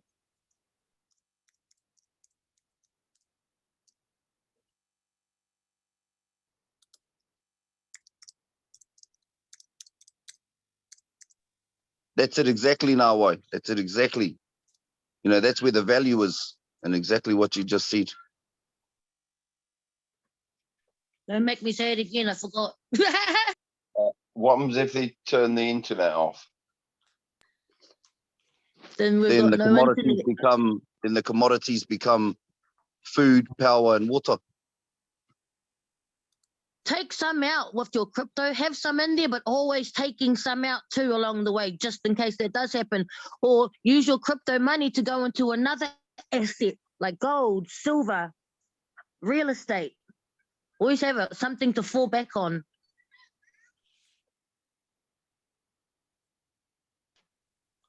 Because nothing's guaranteed, not even power, water, and food nowadays. Yeah, I get that. But basically, nothing's worth anything then if they can turn it off. They can turn it off, but they can also turn fiat off. Oh yeah, I've had that done to me. Yeah. Well, they are doing it. Eh? The banks are shutting down slowly but surely, and they're starting to not give cash out. Yeah, they froze my bank account. The great reset to them. Yeah. But what you do is you don't use their coins. You use the ones made by other people, not the government's coin. Use the decentralized ones. But if they shut it down, well, we'll go back to how we were living back in the days. Yeah. For sure, that's what it's going to go back to anyway. So it's right, John. I think to be truthful, I mean, I've just had someone who's got to go and help some guy. So I think because I mean, with all the problems with the internet, John, is there anything else that needs anything covering on this meeting? You're muted, John. I don't know if you want to say about the next meeting. You're saying Friday, yeah? Yeah, but I want to say something. John, you're muted again, John. I can't get back on. Oh, here. Oh, here. Hang on. You're on there, John. Huh? On now? You're on there. I can hear you. Yeah, I want to say something. Friday. Yeah. Okay. Yeah, go on then. Yeah. Alfred, yeah. Yeah, what I want to say is this: that Christian was talking about numbers having if they're unique numbers, they're having value. No, the thing is that if you look at numbers, you just like if you compare arithmetic with algebra, for example. Now, arithmetic deals with numbers, okay, whereas algebra deals with the numbers is called a coefficient, but you need the variables. So we, and the variable is the substance. But in numbers, rearranging numbers as unique, how, my question to Christian, where's the value in that? Numbers. Irrespective of how you rearrange it, and you may say it's unique.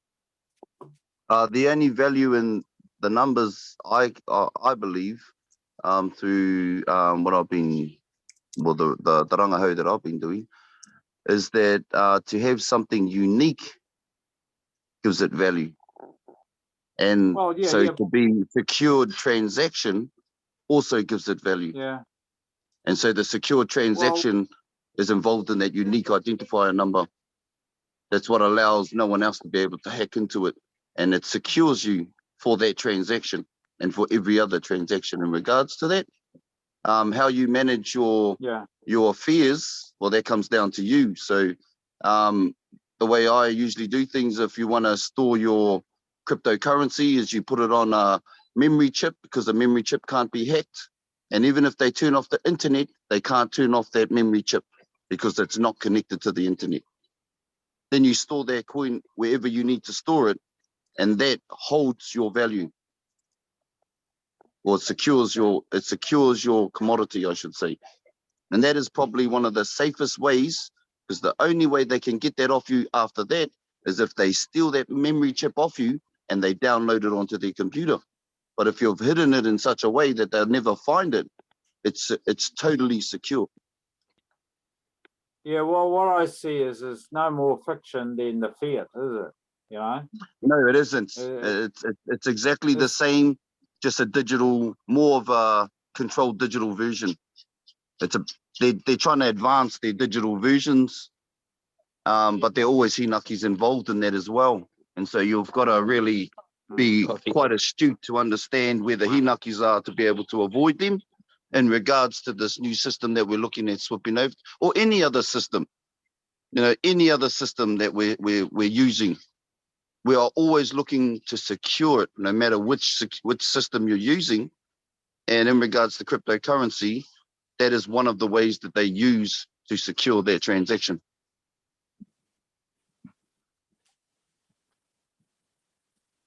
I hope that answers your question, Alfred.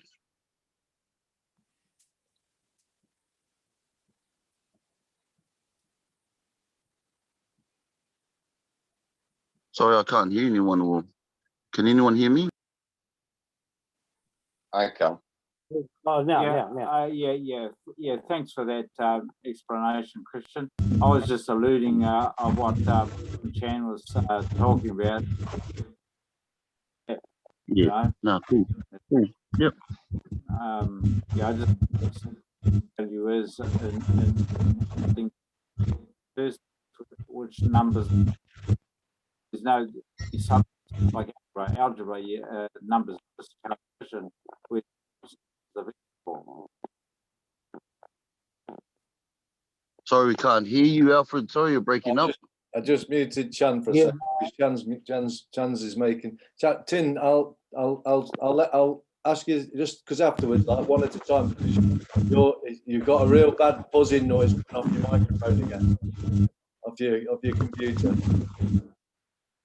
Andy, before we disappear, we'll put out three for Friday. Okay? Get started at 6. Okay. Friday Because 6 p.m. Yeah. Friday 6 p.m. New Zealand time, 7 a.m. UK time. Okay, Tin, did you want to carry say on talking if you like, but You need to see numbers without values or units. That means that they are just a counting number, just a comparison of big or small. That's all. Nothing have no more meaning out of it. Once you come out on, it'll come out on the video. The Secretary of Justice in Hong Kong, she has a engineering degree, civil engineering degree. So as an engineer, you have to think about their measurements. So whenever measurements, they have referred to the international standards units, SI units, we call international standard units, that every country have to recognize what it means. Such as length, we have defined it to be in meters. The weight, the mass should be in units of kilogram, right? And so temperature, must have it in temperature of Kelvin, not degrees of centigrade. The absolute temperature scale in physics, we find out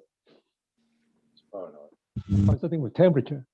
So all these units, standard units, have been standardized independent of country of origin, independent of people's mind. It depends on the natural properties only.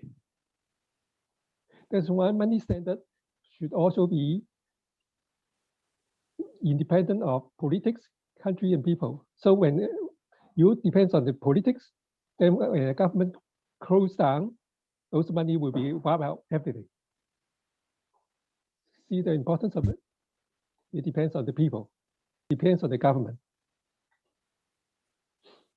So eventually, I propose, because people have to do work to make commodities, that's why doing work in physics, it means that you have work done. Work done has a dimension of energy. That's why we use joules, the physics energy units, as money standard units. But you may have all a big complex form of it is in kilowatt hour. The money unit is kilowatt hour. Yeah. The energy, the selling of the power. So kilowatt hour per current of that local currency as a standard is much better, because power, whenever you have the energy, electricity derived from sources that are independent of supply and demand, because the nuclear power energy, they come from the nuclear breakdown. You use your intelligence to make it turn it into electricity for sales. So that's why I propose to the Hong Kong government try to use this as a standard, money standard. That's true for every country. So you can't get rid of the measure and dimensions, because the fiat money don't have dimensions. They're not measurable. The fiat money don't have dimensions. It's not measurable. It's unreal. That's why unreal. But Chinese people always like real, everything in hand. We don't trust anything. Oh, you give me a number, I don't trust it. Well, you say that I have money in the account, I don't trust it. As far as it's real, it means that it's my assets. and my properties I own.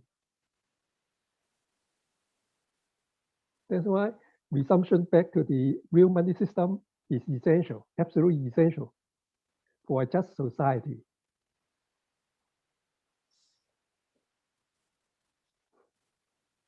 That's what I think of. I concur, that's correct. And that's why I challenge Philip about the height of his body. I give you 180 without units. I can say you are 260 without units. I can give you any number to stand for your height, whatever I like, right? Because this number are meaningless to stand for your height. You may think, oh, my height is 6 foot 2 inches long. That means foot and inches are units to stand for length. So you need to think about the numbers. They must have units to make it more sensible, and people can recognize and build with mutual understanding.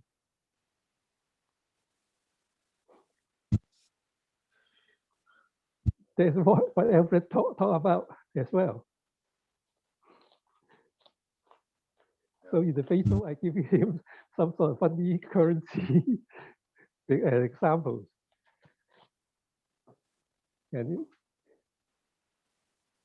for exchange, it depends on which government they prefer.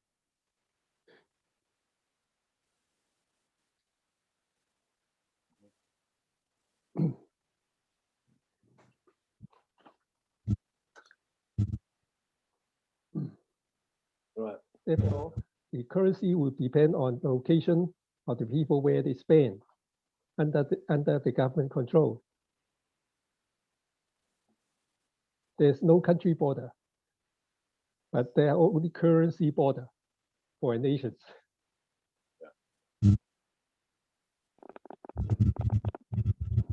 On that note, is there anything else? Yeah. So next Friday. You can Thanks, John. confidence. Yeah, Tim, give your microphone. So it's confidence of the people that gives the fiction substance. Okay, Andy, we'll leave it there for tonight, and we'll see everybody on our signal here, because it's been terrible all night. I wanted to hear Tim, but I got in little bits and pieces. I can't hear properly because of the breaking up. I don't know if Ewan, did you just put your hand up? Did you want to say something, Ewan? Oh, actually, yeah. I think I just muted you again. Sorry about that. Yeah, if you just unmute yourself, you're muted. Yep, sorry, I just waving goodbye to you all, and okay. thanks to you for what you said tonight. Yeah. Thank you very much, then, mate. Thank you. Yep. Thank you, Ewan. And God bless everybody else. And till next Friday. Till Friday, then I'll see you all then. Thank you very much. Kia ora, everyone. Thank you. Good night. Thank you. Good night. Good day. Good afternoon. Good night. Bye now.